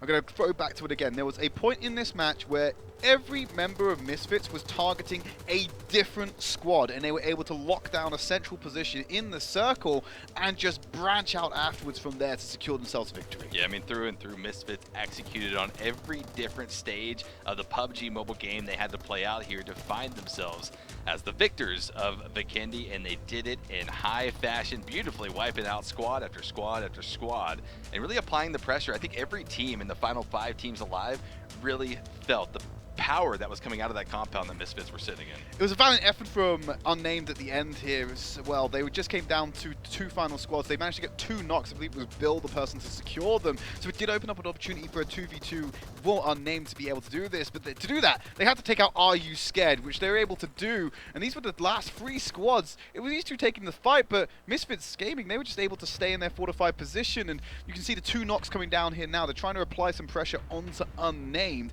And it's the rotation that comes out from Sin, I believe, that really caught me off guard, because he was just trying to try and go up on Percocet and Uneven and try and capitalize. You can see it come here now. He's considering it, and then he runs through the smoke here. Wants to get behind this rock. Pyro's keeping an eye on Bill. He knows he was in that position, but he goes back around to try and catch Sin off, because he has a feeling it's coming through. You see the spray coming through. He even gets a few tags on there from Pyra, but he wraps all the way around behind the smoke, takes a few shots to Acer, but he just spins it round on him and secures the victory for Misfits Gaming. Yeah, I like the play that they were trying to accomplish there. They had Bill going around that western side, trying to close off any position on Misfits' flank, and they also had Sin try to do the exact same thing. Unfortunately, Bill got taken out, and immediately thereafter so did Sin. Huge win for Misfits, and let's pop over to our standings and see how teams have started to develop. What has transpired? Are teams dropping down, but are they climbing as well? Team Totality, not looking good for them. Same with Home Alone, not getting the points on the board. Shogun's in a difficult position as well. There's a lot of teams in that bottom 8 who still haven't played yet, and we look into this bottom 16 area as well. You've got lots of teams in here who still have not to play these games, like BlindedByWin, Pittsburgh Knights. They're going to be racking up 4 matches tomorrow, and they guarantee they remain in this top 24, and those bottom 8 teams, we're going to be saying goodbye to them at the end of tomorrow's show. I think for a big chunk of the lobby, tomorrow is going to be what we can dub Sweaty Sunday, because a lot of teams are going to be watching, hoping and praying that their point totals won't be surpassed and then find themselves in those bottom 8 spots. As we continue, though, to work our way up to this top half of the leaderboards for these 32 teams from the North American region, will we start to see some point differentials. Placement in 16th, North America F6, 7 points rather, but as you climb, about 50 points separates them from those top 8 placements. Where it really starts to accelerate is in our top 8 when we have a quick look at what that looks like. 273 points from Misfits Gaming. That gap is 69 points between Nova and Misfits, and they want to increase that gap as much as possible so they can retain that first place, because what's going to happen at the end of Sunday's games for the teams that are safe is they're going to be reseeded into new groups, and we're going to drop the total number of groups down to 3. So you want to be in that first seed to, in theory, gain the most advantageous seeding out of these newly formed groups for our semifinals. Certainly, and then in addition to that, just instill the fear of God in every other team competing for the North American region, not letting up and continuing to showcase your dominance on the lobby. That's Misfits' goal here, right? They're not getting anything other than essentially the ability to say we are the victors of this lobby by that first place finish. So again, whatever they can do, it's going to be icing on top of the cake for the gang of Misfits. And what I think so impressive about that Misfits scoreline, if you had a quick look at these standings, it was they are leading in not only placement points, but also kill points as well. They don't have this imbalance and they're relying on one set play. They're able to do both of the score accrual action, shall we say, in this one. We're jumping into our plane. We're going over the skies of Erangel as we jump into map number 3 of today's action. Another fair plane path as we see ourselves starting in the far northwestern corner of Erangel and then ending down on Sanhok Island, the military base where we have seen a few teams opt to go down to actually loot. One of the teams that stands out for me, not playing tonight, but certainly you will see them again this weekend, going to be Nova, that likes to go to that Novo area. Well, any other teams try to stake their claim on this, because again, if you're advancing into the semifinals next week, top 24 teams, well, everyone's going to be doing their research, scouting out how your team plays. So there's a lot of area to play with on this map. Of course, it is the largest of the maps in our rotation, going back to that 8x8 situation, and going to be flying down the map like we said. Method jumped out very early, and they're going to hug this northwestern side. G-Bay already making landfall so early on into this. So I think Georgia Pole is the territory that Method want to claim here. And again, all to themselves, North Georgia Pole, that's a great spot to be. But if you get shifted on, if we see another Eastern Circle, I think everyone in the lobby is going to say, oh gosh, can we stop with these Eastern shifts? They are extremely difficult to work off of, especially when you have a Western favored plane path. But with that, the plane is at the end of its trajectory, and all players have been kicked out of the cargo hold and left to their own devices to try to find themselves the victors. And there's that northeast circle. So it's not too bad for Method, who obviously dropped down early, but if you're on that military island, it's going to be a little bit difficult for you. And there's 3 different squads in this area. There's Method, Team Totality, and AreYouScared all on here. I think Lord Fudo is trying to get as far away from the main hotspot as he can.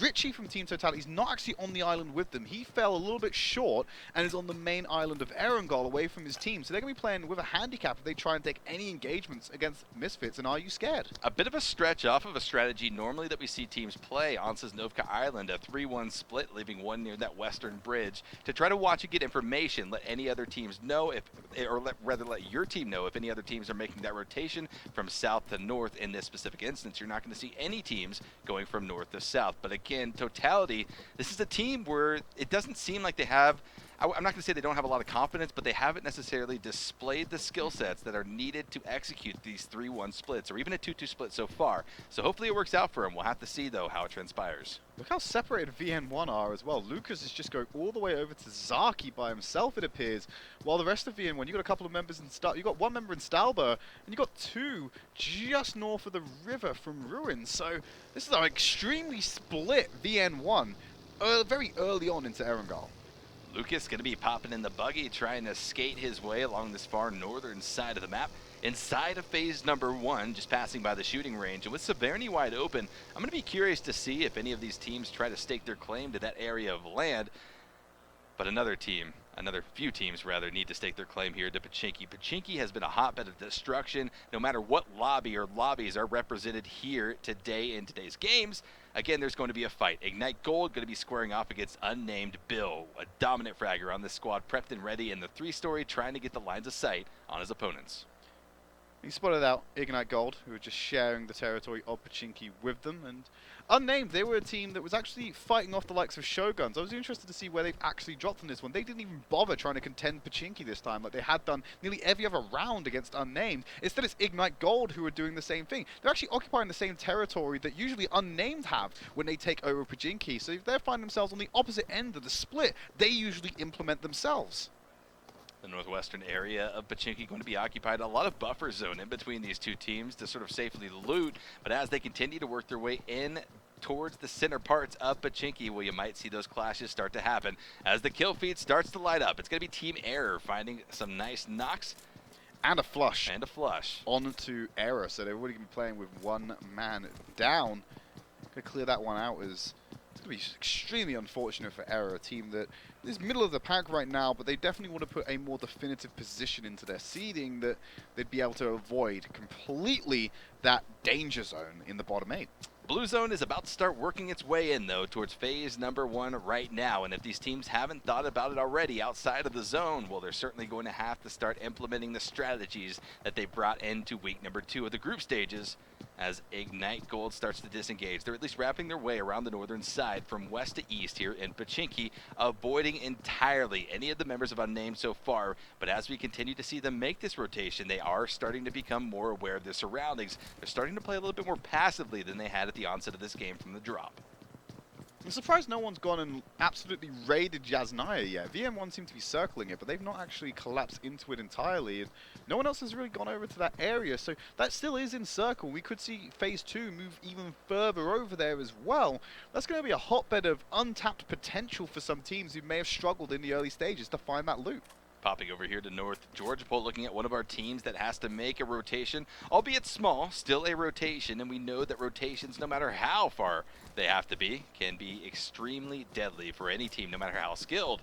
Method, though, continuing, though, to work their way through this northern Georgia Pole spot. They've got vehicles to their name. I don't see any difficulty for Method at least making this rotation into Phase 1. If they try to vie for a more centralized area, though, inside of Phase 1, that's when you might see some conflicts arise. And speaking of conflicts, we're looking at we're looking down onto the military island. AreYouScared very close to some members of Team Totality, and so that two-man squad is. The rest of Misfits are actually going to start making that rotation off the island, or at least heading further east towards the bridge to get off there, knowing that they have to head up towards that circle. And they're going to completely bypass AreYouScared and Team Totality when they're doing this. And taking that eastern bridge is a lot less congested than what's happening in the west right now, because you've got NorthAmerica F6, Team Totality, Ignite Gold, and Unnamed all in that area, just to the northeast of the bridge, and on the closest path to getting into that Phase 1 circle. I'm curious to see what location Misfits has their eyes set on. Where in the circle are they going to be bombing? Are they going to stick to this centralized theme, or are they going to play it a little bit differently? Again, they don't necessarily have the pressure that every other team essentially in this lobby has of trying to avoid being in those bottom 8 positions. They've got such a crazy point lead on the rest of the lobby that they could play a little bit riskier than they have in the past. But again, we haven't seen these big shifts of gameplay for the Misfits. They continue to play strong, strong, strong. Nothing is stopping them just yet. And they will eventually find a place to call their home. Central positions are being occupied by Shoguns and Polar Ace Esports. I believe G60 are taking an engagement, or at least trying to take some shots at the rest of Team Error, as they're on opposite sides of the river over by Church and Ruins. But Yayo taking some shots at Reptar and Swift, or at least eyeing them up. Doesn't pull the trigger on this one, and will let them pass, much to the detriment of their kill points, as Reptar nearly being ran over by his own teammate there. Needs to be a little bit careful. You don't want to be committing some fratricide while you're also looking to climb the leaderboards. Thankfully for Lushy here at G6, he's spread off from his other 3 teammates on that bit of an island just to his south, but it is wide open territory. If any of the members of Air try to push down and aggressively play this, well, Yayo and the rest of the crew will be there to capitalize on this opportunity. As Reptar and the rest of the crew of Air spot out those members of G6 off in the distance, they have no idea that Lushy is at the base of this hill just off of that riverbed, lying in wait. The trap is set. Will any of the members of Air fall for it? Surely they don't take the bait. They don't want to be pushing into G6 here. They're both in the zone. Wait till the next phase comes by and see what you can do. You've actually got Method looping up behind you as well, or at least going past you. Don't want to be popping off shots and alerting them to your presence, because you could just get third-partied then if Method decide they want to take a fight instead of going for an advantageous position. F2 being knocked down there by Polar Ace, who are in that very central position right now. So there's an engagement happening over there as Barber and Happy and the rest of the boys trying to hide up behind this rock and fight away the aggression of Polar Ace, who are inside the safety of a building. Yeah, but NA F6 also has the benefit of the hillside. The Defilade coming in strong here, at least protecting them with some cover from this compound. But the SLR shots continue to ring out. Polar Ace playing this fairly aggressively in the damage, the pressure that's being applied from this compound. But this hill can be detrimental to them. Over here, though, it's going to be G6, Alushy, aggressed upon. Hot Jukes and the rest of Air have flown down that hill. They've soared in his direction, and they've capitalized on that lone member of G6, separated off of his other 3 teammates. But the question remains, what will those members of G6 do? They're stuck on that island. Will they decide to combat the likes of Air? And the circle is collapsing even further to the east, just southwest of Yasnaya is where they're going to end up. Oswey taking a few shots at Team Error, so G60 keeping the pressure on this team and keeping them out of this next circle. They are playing gatekeeper to this movement as Oswey and the rest of G60 jump into the river to get themselves to the safety of the main land and move closer to that newly formed phase circle.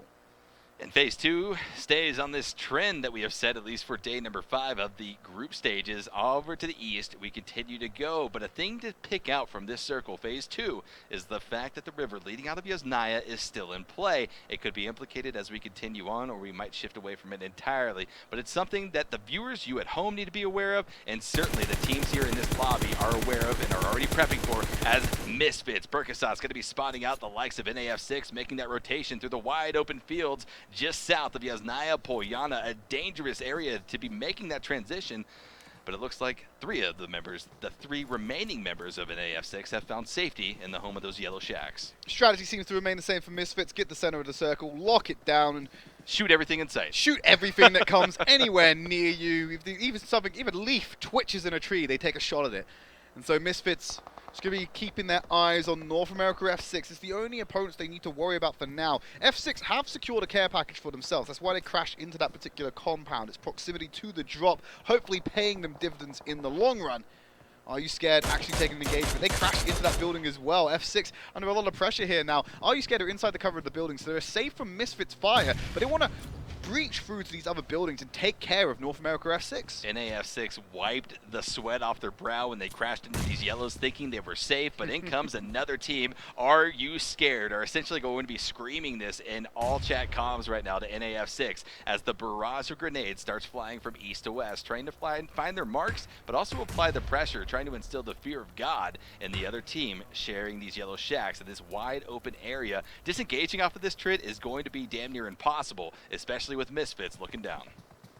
They're just applying so much pressure, dust being in the area. AreYouScared move closer to finding the rapscallions of NorthAmerica F6. They just open the door, get a spray down through the window. Barber trying to find an alternative angle to protect for him and his teammate. Spray down's there, but he pops up from behind the door to find Mighty. And now Jet is on TJ Tattoo to try and take down Barber. We'll get the knock onto it, but now has to take cover from Misfits' Rain of Fire. Trying to find the flushes after the knocks, but NorthAmerica F6 finally going to be removed by AreYouScared, and the damage they took from Misfits was minimal under the circumstances. Taking damage from Misfits, but I think the huge gain for Misfits is the information that a squad has been wiped out here and that you got another team hurting, but Unnamed is going to be hurting as well. Trades going back and forth between both of these squads. Ignite Gold is trying to do whatever they can to push off the oncoming slaughter that Miski and Bill and the rest of the crew are trying to lay down up the hill. Keeping his eyes on Wasson. It's going to be Miski applying most of the pressure here with the gunfire as they're trying to buy some time to get Raven back in the game, and the smoke's going to come out to guarantee that now as the rest of Unnamed fall back. Now Wasson is tanking the blue. They're going to have to move up on Unnamed. They're just going to pop all the stims they can. He's taking fire from the tree. He can't let up for a second as Bill pushes out to a wider angle, trying to apply that pressure from behind that cover as they all try and head into the circle themselves, get a safer position to be able to fight back the aggression coming out from IGN. And that's the thing. If Unnamed does not stop the members of Ignite Gold from pushing into the zone like two of them already have, well, they're going to become gate-kept, and it's going to become exponentially harder for them to continue on here in this game. But the battle has become a standstill. It's going to be a disengage fully. Chaos trying to wrap around these open fields of Pachinki to reunite with Kipe and Marvis, who are already inside of the safe zone, no longer taking any of that blue zone damage, and no pressure on their back as they continue to look back inside of the blue zone, trying to spot out the team that was previously pushing up onto them. The fact that IGN were able to take the closer route forces Unnamed to take a longer rotation northbound to avoid this rain of fire they were going to run into from Creep and, of course, Marvis, who have already taken that more proactive position. So they have to move further away, tank the blue for longer, spend more of their resources to get into safety because that direct route was claimed proactively by Ignite Gold. They're getting in the vehicle to start to make that transition towards the next phase, which has popped. And let's take a look at where we're going to be going. Phase number 3, the setting. Trid, you called it. Chat called Trid the Circle Whisperer because we're going up to Yasnaya Polyana, a city that was once empty, is now finding itself inhabited by many different teams, and that's not going to change. Everyone is going to have their sights on this centralized city, and again, that sort of sets up an interesting storyline. Will we see a shift off of the city as we progress through the game, and then teams have to fight from what was once a safe harbor for them? If I'm Team Era and I'm playing for placement, I stay on the north side of the river. You've got G60 coming up there, but you should be able to deal with a team like G60 on this one, as VN1 is eyeing up Wildcard as Misfits do what Misfits do best and start killing Latinos Undios. Getting a couple of kills in that Yasnaya melting pot that's occurred. There's VN1 being opened up on by Wildcard. One not going down onto Ran as Zeus keeps the sight lines open, looking for where the reinforcements are coming from. He hears the footsteps on the outside, wants to press onto this one. You can see that Key is going down to help him, but he's locked down here. He can't jump out and push this to go for the flush, because if he does, he's exposing himself to the aggression of VN1. And that's one of the difficulties of this Yasnaya area. When you have teams so close together, no one wants to push out into the open to capitalize on these knocks. You're left to just whittle away at your utility in the form of frag grenades to try to secure those kills. VN1 is he gets the knock again. Ran was quickly rezzed, and they quickly thereafter dropped back down once again. Will the second follow up through the door frame, trying to find the connection, but the door has been closed. It doesn't look like it's going to land its mark, and Ran will be rezzed again, but will this be the final time that he's rezzed? Certainly Wildcard is trying to say no. Kobe for accuracy, just straight through there in the window, able to find that. Lucas holding very close to Wildcard, stops their aggression. He's the point man to deflect or riposte the attack that may come out of Wildcards. He's just keeping them under wraps by moving around and changing the angle on this building to keep him in there. Rand's finally going to get meted back into the game. so they will keep their 4-man squad in this one. As Key's up there, looking for Huge. the grenade onto Ranger. Oh! There's the heat, and it bounces off the top. That was perfect sight lines for Key. And it's just unfortunate because now Illusions has changed the position. He's still going to go for it, throw the grenade in the window, see if he finds anything, but Illusions is too far away to get anything done. A few seconds late, a few degrees short, and that could have been so much different for Kui and so much different for Wildcard, who still has 4 alive. Illusions, though, in the stairwell. He's looking outside of the window that connects in that area of the apartment. Might be able to spot out the head of Kui from VN1 as many more teams start to enter into this Yasnaya area. Phase number 4, it did pop. It shrunk directly on top of Yasnaya, so more and more teams going to come into this area. It's going to become jam-packed, and by virtue of so much cover trade, we're going to see a lot of teams survive almost more than we're used to into the mid to late game. Southeast Yasnaya is where most of the teams are congregating right now, right on top of the center point of the circle, and you've got Latinos Undios just in the corner of your screens there. They're close to that center area, but they're also near Misfits Gaming, who have taken up refuge in that central position as Lucas is going on a solo mission right now to the other side of Yasnaya, potentially to provide that information. Unnamed Raven's going to get knocked here as Era's taking a fight with Unnamed. Will get the flush onto Raven. That's a kill sorely needed by Era to rack up even more points for them. VN1 continues to play aggressively from these apartments. They've left the first story where they took so much damage, so much pressure from Wildcard, and well, they've climbed a few stories to get those lines of sight onto the western edges of Yasnaya. They spotted out Error over there as well as Unnamed, and this almost opens up a window of opportunity for G6 now to make that entryway from the north.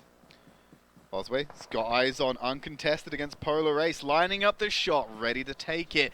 Just waiting for the right time and the information to turn around from JPP. He may see it straight out there for the knock. Beautifully done. They're going for the flush as quickly as possible, but the fire comes out from Polar Ace Esports. They're going to take this fight as they look to storm up the hill and keep their comrade alive. There's the flush onto Yayo. Osway is down, and Jakob, the only remaining member to defend his downed corpse. As VN1 have got eyes on Polar Ace, they want a third party this as they press up the hill, but Dilly going to deal with Osway and back off. They don't know that Jakob is there, and they're conscientious of who's going to third party this, but Key keeping eyes on Dilly. He steps out from the trees, opening into the firing lines of VN1.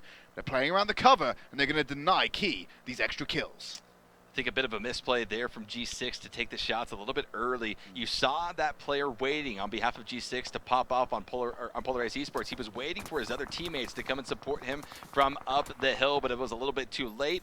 And that's going to be all she wrote as Error, Hot Jukes, and the rest of the crew come in off of that western flank and end G6's run here in game number 3. It's unfortunate for them. They will go out in 14th place as Bucky actually going to be knocked down by Misfits, who have been unusually quiet in this Yasnaya circle, but they're starting to make their presence known on the kill feed as Revo going to actually get that flush onto Bucky. So that's unfortunate for VN1, a solo operator being picked off as the rest of the squad takes refuge in these apartments quite close to Polar Ace Esports. But his method, applying pressure onto Yoda, who's playing edge on that circle but has to start running. Not able to land those shots. That's quite unfortunate because that's a perfect opportunity to start getting some knocks and potentially put a lethal blow or a mortal wound into a contending squad. Well, it's likely that Method will have another opportunity, being that they are, Shoguns rather, are so far down to the southwest in the wide open fields, and now that phase number 5 has popped and it continues to centralize itself on Yasnaya Poyana, well, Shoguns have to move, and they got to move directly into multiple forces, not just Method that's going to be on their radar. Ignite Gold on the southern end of the circle,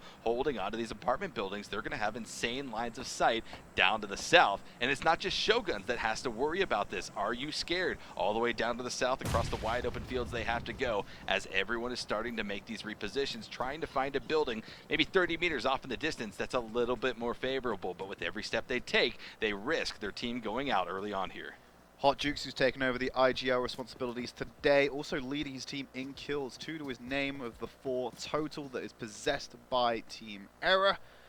As they're on the northwest boundary of this newly formed phase, the immediate opponent in front of them is Unnamed, so they need to be cautious of that. We're now on board with Misfits Acer, one of the top fraggers in Group A, keeping an eye out and changing positions around. Multiple buildings occupied by Misfits to increase the range of control they have, as Unnamed will get that knock onto Hot Jukes, and Wildcard Illusions keeping the shots ready to go. But it's alerted Key, who's now going to change position to potentially contend him. Rangers keeping an eye on it with the grenade. If he sees Key up there, he's throwing that grenade up there.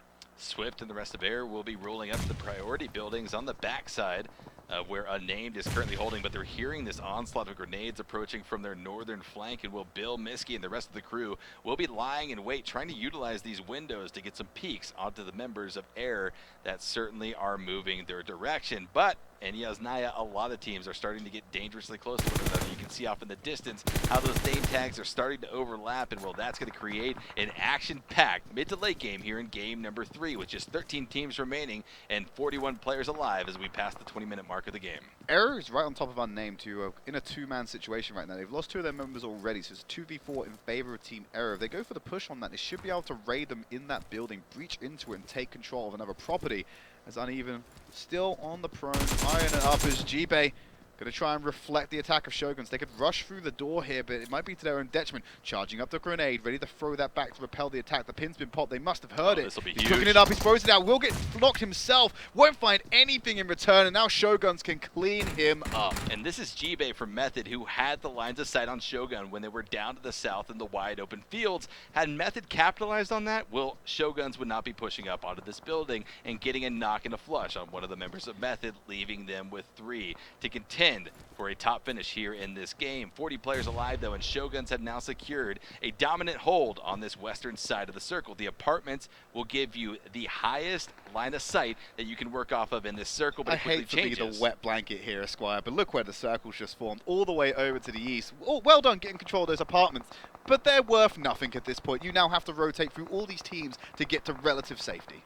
As many other teams start to realize that, trying to make their way from west to east, you hear these shots pop off because so many teams are becoming vulnerable in these wide open alleyways that maze their way through this Yasnaya Poyana area. VN1's Ran going to be trying to spray down on top of Wildcard. Damage being applied, but it's over here. Team Error being aggressed upon by Unnamed. They found themselves now in the flip side position, and while they're taking casualties, Hot Jukes is going to be dead. Lewis is going to be bleeding out, and Reptar dropped down to 10% HP. A few shots, a few grenades of pressure could dangerously end the members of Error. That was a 2v4 scenario, and basically you just saw Unnamed run in there. Bill did ultimately go down, so it's just Miski flying the flag for them right now, as Revo actually being encircled by the rest of Team Wildcard, as their colleagues are going to go down as well, as AreYouScared finds Mateus. Here's the spray down from Pride, can't deflect the attack from Shogun, so that's Shogun's gunning for blood against Method. Hang on a minute though, that's going to be a player going down. Steamy fighting against them, holding them back, but the angle was found by Dex. I believe there's one member of Method left, and it's going to be Everfury. He might have to spray down Dex. He enters into the house, goes for the spray down, spraying at the hit, but no, Dex is there with the true aim, with the hip fire. We'll go ahead and secure the complete Method wipe. Big pickup for Shoguns right there, but they've got to do something quickly because a lot of attention has been drawn their direction on the west-hand side of things. As you see the kill feed continue to light up, AreYouScared going to be dropping down. BN1 engaged with Air. Home Alone going to be engaged with Totality, as every team is clashing here in Yasnaya. It's a battle for the city, and only one team can reign victorious over the rest and say that we own this city. We are the kings of Yasnaya, but no one is close enough to claim it just yet, as Wildcard continues to look on. Home Alone off there in the police station, the far eastern edge of Yasnaya. And this is almost impactful here. The crate dropping in the field, although it will certainly, yes, it does have a powerful gun inside of it, but it also creates some artificial cover now that teams can play off of should the circle take us there. Grenade going in from Ace. Look how spread out Misfits are and how much control they're able to exert over this center position. Getting ready to throw the grenade at Insane. PWin holding awfully close, and he's giving away his position. Acer knows where he needs to look now. He's cooking up that grenade. Might go for the fast pivot. Taking too many shots though. Has to play it safe right now. He's taking too much damage. PWin getting shot from behind. It's Ignite Gold crashing and third partying into this engagement. He's going to escape down low, pop the first aid kit, but he has to keep down, and there's the flanking position coming out. Acer will find PWin while he's under pressure. Galaxy going to throw out a grenade to try and force him back and potentially go for the res, as Acer going to go back to safety. This Ignite Gold exerting all that pressure onto Home Alone as well. As Uneven going to find that knock onto Ignite Gold as well. So rather than them third partying the fight, Misfits turn it around onto them, heads up play, able to get a couple more kills under their belt. Phase number 6 is popped. Phase number 5, you can see where it previously was. The fields in the northeast were wide open. No team wanted to opt into going into that risky area of the map, and by virtue of that, well, it's become even more crowded inside of the city. The next circle is up. It's in the far northwestern side of our previous circle, and while some teams down to the south, specifically Home Alone, Ignite, and Misfits, have to start making that trek, and you can already see the migration of team number 8. Keep your eyes on them. That's going to be Misfits rolling up. They're close enough to the circle because they were that spread out, but they do need to get in after they healed up. Cobra actually getting a headshot knocked onto Pyra, and Dilly's going to turn it around onto him after exposing himself, but he will get knocked by Ranger, so that engagement, a three-way strike happening as Percocet's now taking out ImYourEnemy, who will get the kill taken away from him by Ace Esports Pro DJ, so another kill still coming in to boost them up the rankings. Misfits will recover, throw out some smokes, head past that crate, P wins off to the side, needs to be sprayed down here. Good knock coming in from Percocet. They're taking cover from multiple teams right now. Galaxy going around on the flank, might want to play spoiler onto Percocet and Misfits. He needs to hold this angle. He can't be too rash here as Misfits know roughly where he's going to come from. They're going to go for the flush on the P-win. Now a solo operator for Home Alone, and it's Galaxy. Misfits now going to be bumping into the vehicles. Pyra sprayed down by Galaxy, who heard the departure heading his direction. He's got the US to work with, but now Pyra, the rest of Misfits, going to be taking a lot of fire. Knocked out of the vehicle. It's just going to be one player of Misfits. Acer left alive. He's going to be trying to at least stay down, trying to hide from any onslaught, but it's going to be Home Alone from the backside that ends up finding even more knocks and flush onto your top team here in the North American lobby. Ranger, though, from Wildcard, continues to put on an onslaught from these apartments, finding frag after frag after frag. Well, they've got 3 to their name. They've certainly had a lot more knocks than that, just not able to capitalize on it by virtue of this zone. It's the Wild West over there on the far end of the circle. Acer, Chaos, and Howl Galaxy, or Home Alone Galaxy, and Dilly as well. All solo operators. You've still got Revo and Key hiding underneath Wildcard Gaming inside of that property. So this could play spoiler as soon as Wildcard try and vacate the premises. Chaos takes the shot, will deal with Acer, knocking Misfits out. A lot of fire coming into him after he alerts his position. Trid, there is only one team with more than one member alive. It's Wildcard. They've got a 4-stack. Every other team left in this lobby, 5 other teams to be exact, are solo players. How will Wildcard be able to navigate this? Because certainly it's going to be harder to spot out these solo players with so many team presences still remaining, as Dilly, Ace Esports, he's pretty much stuck here inside of this building, blue zone on his back. It will chunk him down if he tries to make the escape, and it's going to be a few seconds that he has to do it. He is certainly going to be trying to pop out some smokes, get the concealment to bank off of, and then pray to God that he is able to safely pull through this blue zone without taking too much damage in the process. Throwing out as many smokes as he can. He has to reposition because the circle is just going to land straight on top of Wildcard Gaming. So all these solo operators on the south side need to press through. That's exactly what Dilly's going to do now as he presses up. Galaxy off to his right-hand side, but he's looking up the hill. There you go. I think he spotted it. That's why he's gone pro now. We'll try and play around these sightlines caused by the terrain so we can limit the angles of attack. Ranger's already spotted him out, though. Starts raining bullets upon him, keeping that pressure on as he turns elsewhere to look for the following members who are going to be following up the rear. But Chaos will die to the play zone. It means that there's one less solo operator to deal with. Galaxy off to the far side, pops a first aid kit, needs to stay down as much as possible because Ranger's still keeping an eye on that angle.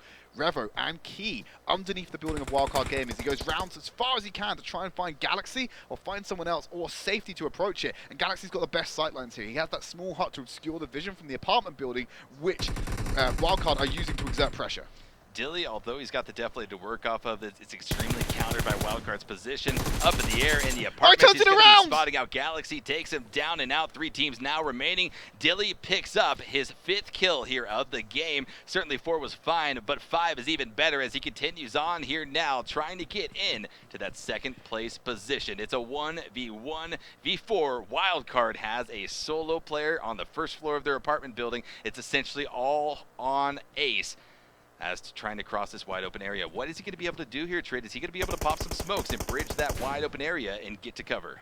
Don't know if he'll be able to do that. While this is going on, VN1 took the initiative. Key went and cleared out Latinos Undios underneath there as well to make sure they throw it out. Here comes the smoke coming in, but Key's already been spotted out by Ranger. Going to go for the spray through the window. Half and half, both being knocked down. On the opposite side, the smoke's going to come out and obscure the vision. The spray coming in from Ranger will deal with Key adequately. Now it's a 4v1 scenario. They know there's only one player left. He's tanking blue to get to safety, and Wildcard Gaming are going to go on the offensive as they just rush the building. Dilly, you've got no hope in hell, son. That's going to be Wildcard Gaming picking up a win on Erangel, map number 3. Solid first place chicken dinner coming in for them. 5 kills to their name, but 10 kills on the hands of Ace Esports. Dilly and his teammate Pro DJ really showed up right there.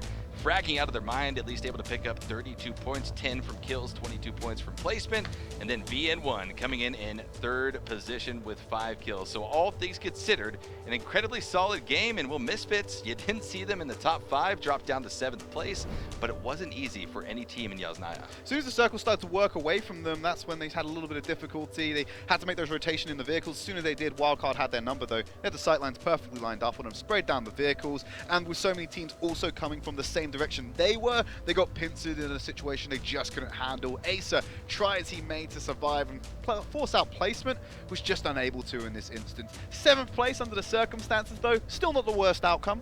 No, it's pretty good for them. Guys, that is game 3 in the books. We've got one more game to round out day number 5 of the PUBG Mobile Club Open. We'll be back with you with more PUBG action.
Zombie, Darkest Night, the newest mode in the zombie universe, is here. This time, the rules are different. No more parachuting, as players will be placed at random locations on the map when the match begins, and there is no single winner. Players must work with their teammates to spend one long night in the match and stay alive until the sun comes up. Waves and waves of zombies will spawn during each of the 3 foggy periods at night, and supplies should only be scavenged when the fog fades. The main objective is not to defeat other players, though this doesn't mean they are harmless. Players may need to work with other teams when necessary, but should also watch their backs in case the Fragile Alliance goes south. This will be a unique experience for every player involved. This new mode also comes with a passive skill for every player. Understanding the skills will be the key to staying alive in this long night. Can you ride out the night?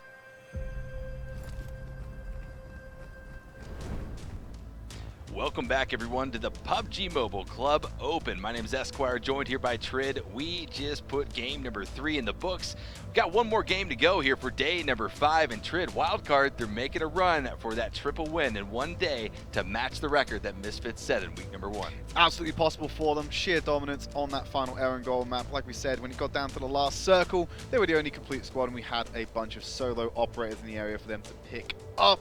Some nice grenade work coming out from Zeus here, catching Ran on the back end of this. Now that was key, the person trying to res him there. That was the last remaining member for the N1, hiding in that building, roughly in the same area of Yasnaya, to keep their dreams alive in their run so far. And BM1 Key not having the best of times there. Could have got the knock onto Ranger, but that unfortunate grenade just blows up in his face, quite literally. Hate to see it. Another thing that blew up in someone's face, well, it's going to be G6 trying to pop up on Polar Ace. You saw Oswe. He was trying to wait until his teammates were there to provide that crossfire, but it was a little bit too early, and well, Ace just makes quick work of the members of G6 right up the hill from them. That's going to be a squad wipe coming out, and sort of just the tone of this game. It was really action-packed for the entirety of the mid to late game here in Yasnaya. Yeah, having a Yasnaya circle, providing all the cover of these buildings, and when they slowly get whittled down by the next circles, it just creates some instances where there's a lot of action happening all at once. And he said they will recover from this one. Someone who was going to recover is Jakob. You can see he's already been spotted out by Team Air. He gets up and sprints for it, but it's already too late. He's the last remaining member after that engagement with Polar Ace Esports. He's just taken out by Hot Jukes. With that rifle, it's easy to pick him off from distance. Certainly Misfits, as well as Method, having some interesting games. You saw G-Bay aggressed upon by the Shoguns, who he was previously looking down the sights of his own rifle at in those wide open fields. Tries to get that last-ditch nade out through the door. It was a great effort, but unfortunately not enough against those 3 members of Shoguns lining up their rifles in the hallway. It's just super unfortunate for him, because Method had Shoguns in their sights when they were rotating across that open field, and their inability to secure any knocks or any flushes from that as well just meant that it came back to bite them, and ultimately it was Shoguns to just end their reign after they went and cleaned up the rest of Method after that all went wrong for them. This is the kind of getting into the final moments of the game here. That's really an engagement that Galaxy should have been able to win. He had everything going for him there, but Dilly just dancing around him, able to finish him off. And Key, we've already spoken, last remaining member for the N1, and it's just Ranger to take this engagement on the window, finds that brief portion, the brief pixel of his bicep to shoot at and clear out this player. And he was the solo operator, so he just goes down entirely. Yeah, final moments here of game number 3 as Dilly from Polar Ace is going to be spotted out Wildcard. A full 4-man swarm, and well, the deck was stacked not in favor of the members of Polar Ace Esports. Wildcard with a huge victory leading into the final game, not just of the day Trid, but the final game of the group stages for these 2 groups. They're going to have played 12 games in total at the conclusion of today, and well, like you said it at the onset of today, they're going to have no more opportunities to climb into the leaderboards. It's going to be that sweaty Sunday for them to sit back and pray and hope that they stay in the top 24 positions. I think even prayers and hopes aren't going to save home alone now. I going to out and say here, they won't be joining us in the semi-finals. There's too much of a score deficit to catch up, considering that a lot of these teams are still sitting on 8 points. They're going to be able to climb 8 matches. They're still going to be able to climb themselves. Same for Totality. They might be able to save themselves if they have a fantastic game here in our final map of the day to get into this section of the leaderboard. Still not looking great for them because you can't lose points. You can only gain them. So you need to be able to climb and try and dethrone a couple of these teams and hope they have a bad day tomorrow. You certainly can lose points, but we won't talk about that in depth as we continue to climb up the leaderboards, though. We are looking through 17 through 24. Again, teams that aren't necessarily safe, that have to be a little bit aggressive here in these final games. You know, if you go out early, but you're on the cusp, it's certainly a risk that you had to take to try to propel yourself further and further up. But let's take a look at least at the top half of the leaderboards. Teams that are feeling at least pretty confident now going into game number 4. It's looking good for them. Well, the teams here that have been climbing to their method of getting an advantageous position. Same with G6, Ace Esports. They're more on maintenance. And Ignite Gold, they're looking okay for the time being, but it's really that top 8 I want to take a look at right now. See how that shapes up.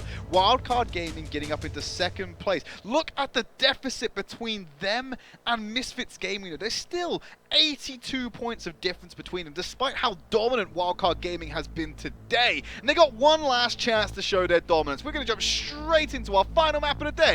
Erangel up in the skies in that beautiful plane. And here we go from the southwest corner, a little bit off of Ferry Pier in Primorsk, ending that plane's trajectory over near Severny. So the map is certainly going to be favored over towards the western side of things. Not too far off, though, to the west to cut off any of these teams trying to make that long parachute over towards the eastern coast, as we already are starting to see a few teams jump out early. No surprises here. They did it in the previous game. Latinos Undios is going to be going down towards Primorsk, making sure no other teams are parachuting in that direction. And Misfits, they went for Military Island last time, and they're flying in the plane still, so I don't think they're going to go for it this time around. 2 teams that did last time that were repeating the same are AreYouScared and Team Totality. They're also going for that 3-1 split where they send Richie off onto the mainland. Like we already mentioned, the squad, potentially keep an eye on that western bridge, their escape avenue, to make sure it's not camped by a team that wants to gatekeep them out of a potentially lethal circle. So final game for these 2 groups here. This is going to be A and D's 12th game played throughout the group stages. Again, keep an eye on some of these teams that are in that danger zone that have to put up massive numbers. Totality, they have to play risky. ImYourEnemy, you know, they didn't show up today. They can't do anything on the leaderboards. But speaking of Totality, continue to watch them. Is dropping on Sanhok Island necessarily the best option for them in terms of them needing to get high placement, but also combo that with the kills? Look at the circle. That tells you that Sanhok Island maybe not going to be the best play. Over to the east, and it's going to be occupying mainland Erangel. So all those teams who went west, you're going to have a bit of a timer on your looting spree. Method also going up to Georgia Pole like they did last time.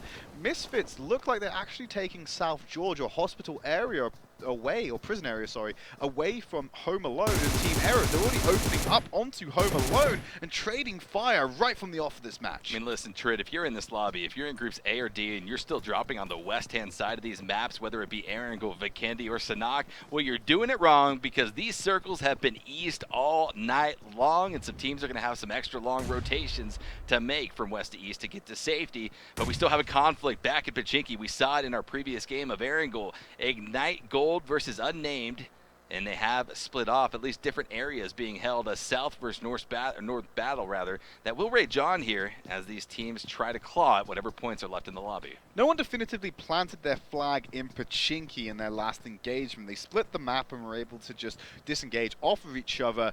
Unnamed maybe want a more definitive position or definitive performance because they might be sharing subsequent groups with Ignite Gold, because I think both of these teams are in a good position to go through to our semifinals next week. So unless they stake a definitive claim and get one of these teams to back off, they may have to split the loot in Pachinki nearly every single time they play in future rounds. And at what point do you set pride aside for better placement, saying, hey, we are not just a Pachinki team, we are a PUBG mobile team. We can play off any area of the map, regardless of the force that you are going to be trying to put up against us. But one car has been secured. This is a thing, certainly an important thing to note with these Pachinki teams. Not a lot of vehicles in this area, and with the rotations that have to be made, albeit short from the Pachinki area, the centralized positions in phase number 1 are going to be the coveted spots, especially by Ignite Gold.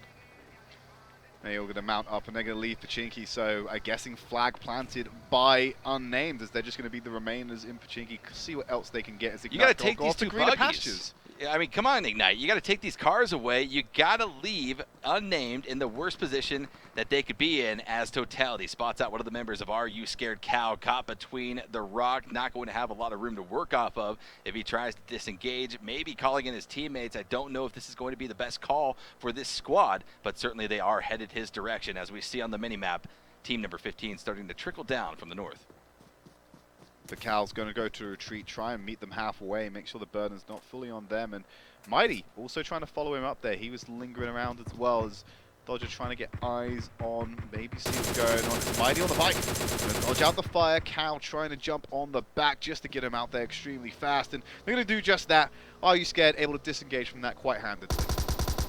Cal going to be spraying with that Tommy gun off the back of the bike, just asserting his dominance. This is one of the things that we talk about. I mean, you can make noise, you got to do whatever you can to instill that fear. But Home Alone going to be under fire. Reptar from Team Air with the Mini 14 shots. Not a lot of ammo, only a few rounds left in there as he pops the reload and refills that magazine with 20 rounds of 5.56. And the members of Team Air continue on here. They've got all three alive, actually. They lost Swift very early on. And this is a team that you want to see some big plays out of. Hot Jukes came into the night saying, guys, I'm IGLing for my team. You want to see some big things coming out of these players. They're just taking away the containers in South George, all to themselves. They got Misfits on their rear when they start pressing into the circle. Method across the way in North Georgia Pole, and they've got Team Error right in front of them. Not in the best of positions. They're looking to make an easy rotation into this next circle. We're on board with Wildcard. They basically got Mill to Power all to themselves. That southeast portion of the main circle, as well as the main island of Erangel. All theirs right now. Is AreYouScared are mounting up. I think they're either going to crash onto the rest of Totality or potentially start going into Milter and Farm area across the bridge. But they're lingering around the area. I think they realize that they might have a favorable numbers advantage over Totality as they press into them, because Lord Fudo and Dodger are actually in the main base area of that military island.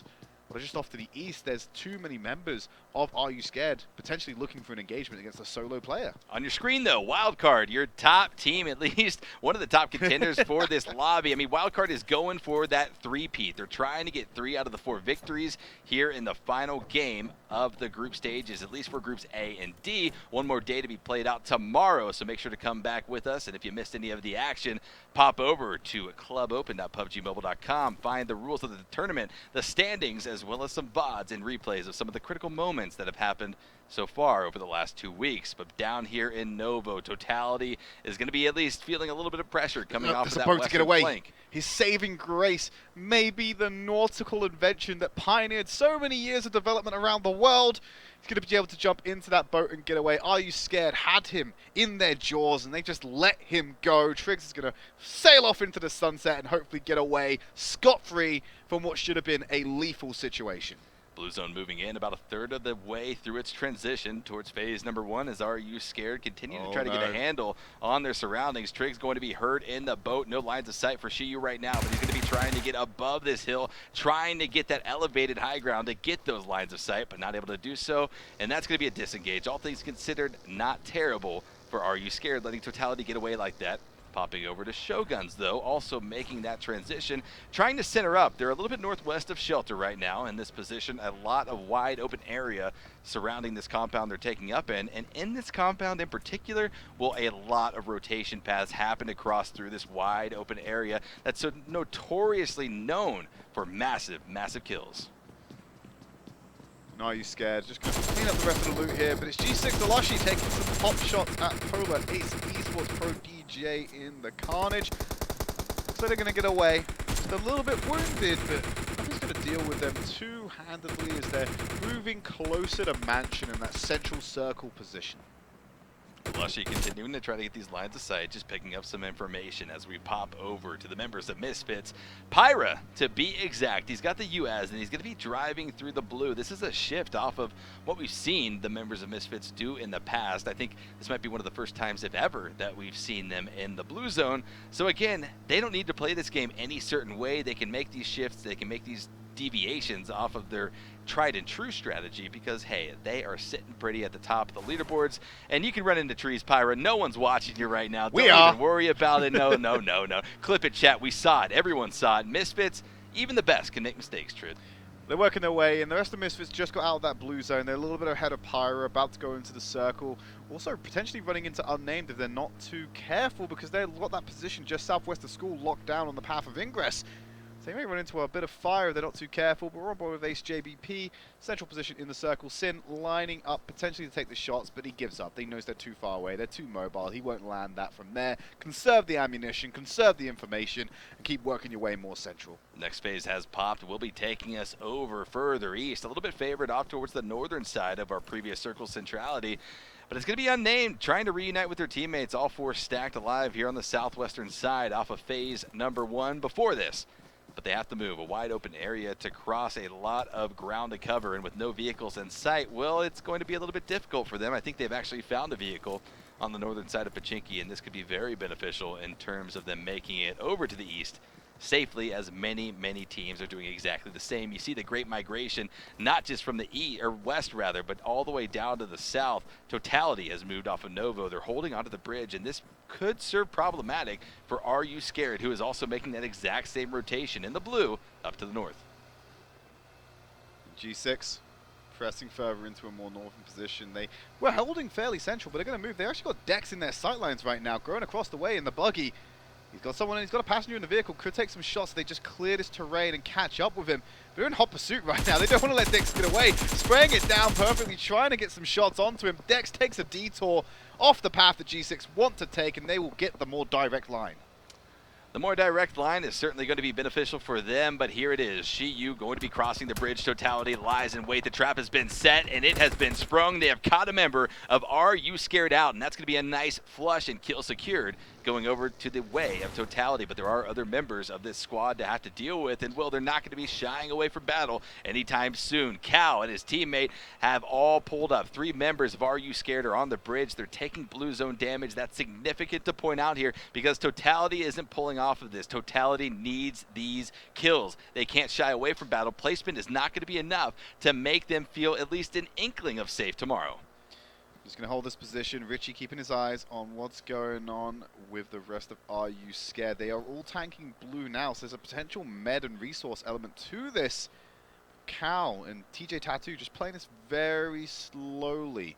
Not going to rush into this engagement. I think they're trying to outweight Totality and see who's going to cave first. You can already see that 2 members are potentially rotating out here, but now Cal, TJ Tattoo, going to drive straight into this trap. The gunfire comes out immediately from Richie, who has to take cover. Triggs is up on the high ground. He's got a better advantage point over the cover that they're looking to take, and it's still going on. They're tanking the blue, so they need to be using meds whilst also healing each other up. Grenade getting ready to be thrown in. Triggs looking to get a good arc in here, throws it over the top, might find a good connection here, and it's going to find a knock onto Cal. It just leaves TJ Tattoo, and Triggs gonna clean house with the flush. Fantastic play from Totality, a team in desperate need of these additional points. Certainly exactly what they had to do. You have to question, why did AreYouScared decide to fully commit to that drive in the wide open when they knew one of their teammates was lost, trying that exact same strategy a few seconds before it? But we have to pop over to the rest of the map. Action continues to start to set itself up as the members of Shogun are lining up just off of the mansion,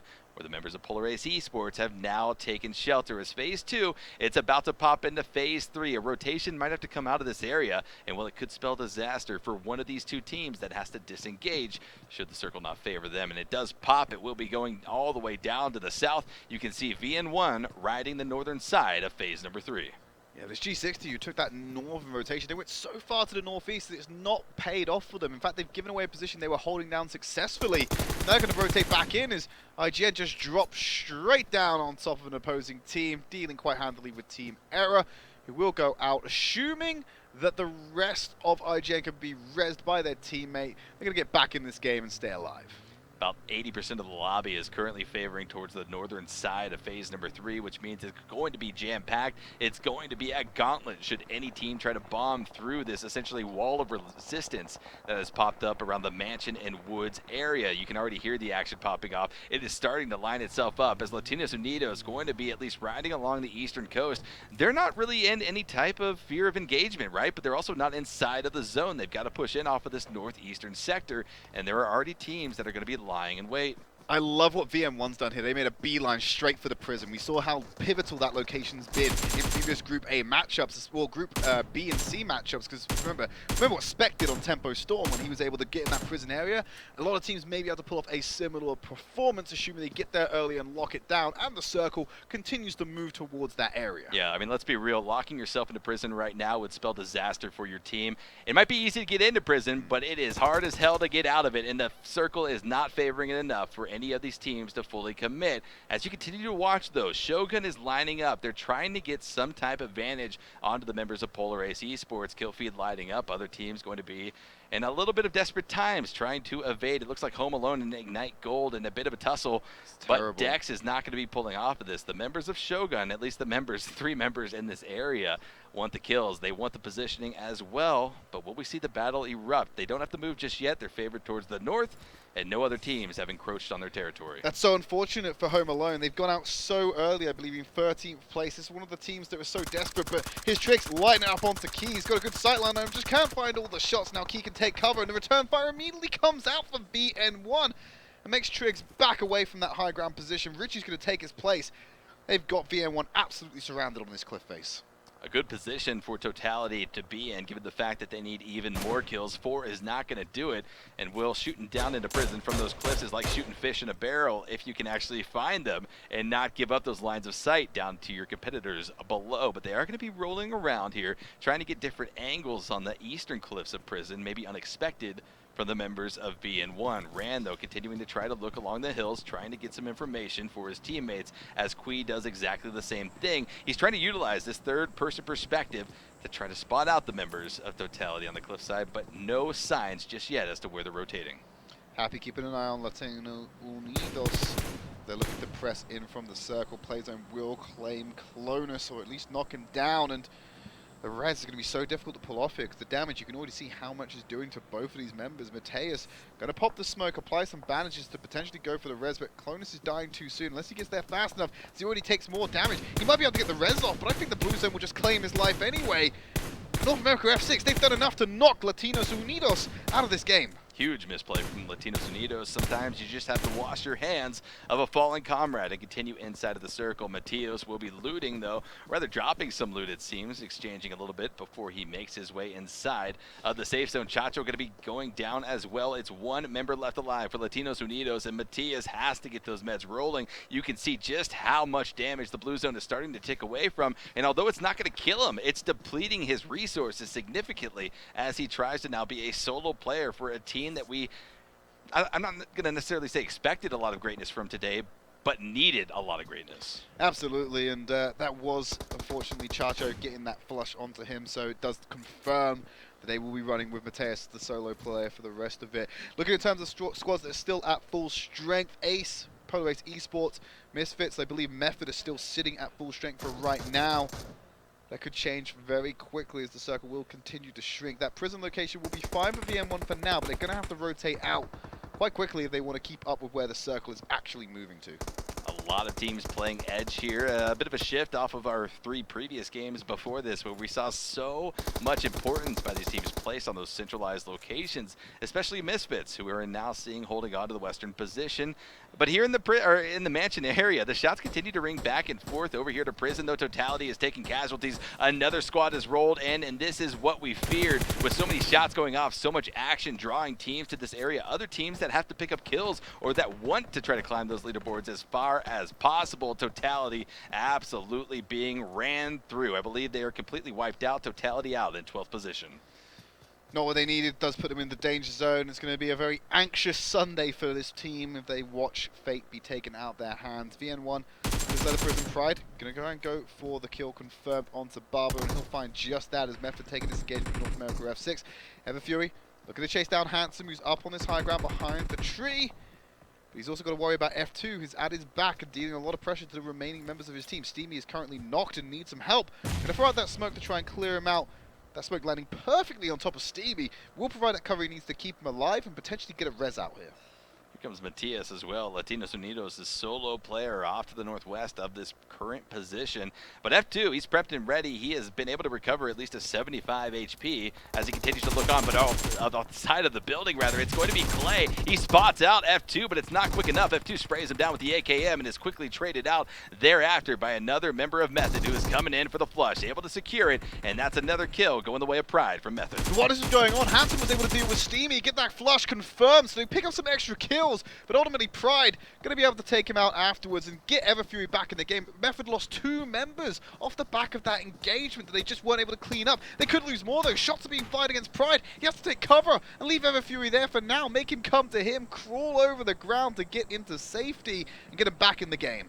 Phase number 5 is popped. We're going to be going over towards the east. The play zone shrinks significantly, and no player, no team currently is inside of this phase. Method is going to be the closest squad there, off of the northeastern flank, just a few meters outside of where they need to be to get to safety. But here it comes. You expected it. Misfits are bombing into the circle. They're wasting no time to get there, and a lot of action going to be popping off here towards the north and likely the south as well, as a majority of our lobby is almost split 50-50, teams trying to make their way in. Painkillers are being applied by Wildcards. They're looking to get and match Misfits' map win record on a single day. They're still in contention to do it with 4 members alive. There's Ranger taking a few shots. A couple of teams on the hills that need to be looked out for as Ace Esports taking an engagement with Shoguns right now, trading a couple of knocks, but no kills just yet. This is a dangerous position for Wildcards to be in. They're lined up with a bunch of vehicles and they're all kept into a shack. That's not a very fortified position to hold on to here. Trid, if we don't see Misfits versus Wildcard here in a 4v4 engagement, first and second place on the line, the match win tie on the line, well, I'm going to be very upset. I would feel robbed. I would feel robbed as well, especially now that I've said it. Viewers at home, I'm sure you're going to be robbed also, but 9 teams remaining. Wildcard and Misfits are certainly 2 of those squads, but other 7 still trying to vie for this circle position. Method going to be disengaging off of this. Ignite Gold spotting out the Method retreat, as well as Latinos Undios wide in the open. Matias going to be connected on, and Marvis takes him down with a nice headshot from the M416. Able to get that kill at distance. Great shot. Great shooting from Ignite Gold as they'll mount up into vehicles to get themselves into that circle. Here's Ranger taking 2 pop shots at Pride. Trying to find something. He's only going to apply pressure for now as they're smoked up in that confined area. G6 going up against Misfits. Nice shots from Percocet. Finds Rain. Ran will get the knock. It's uneven looking out elsewhere. They're relying on the cover created by their vehicles to operate in a similar position. As they're taking another engagement, it's going to be a knock and a flush onto Sin. Pride will get knocked down by Wildcard Gaming off on the other side as Pyro finds Ace Dilly. And again, finds Ace GBP. Just one more to get the complete flush and knock Ace Esports out of this match. This is fantastic play for Misfits here, locking down the central position. And Pyro's going to go on the rush, hunting down Dilly, who's been knocked, and he will get himself the flush off the back end of that and keep dominant position for Misfits Gaming. Yeah, Misfits holding one of the more advantageous positions inside of this based off of the terrain. They've got the dips, they've got the defilade to hide behind. VN1 going to be going down as well. Pyra spots him out with the SKS. Misfits, they had 0 kills coming into this position, but they've quickly picked up at least a handful to their name as VN1's Lucas spots out a member of Ace Esports all the way to the north. It's going to be Shake, dropped down with a nice place Car 98 shot. Fantastic from Lucas.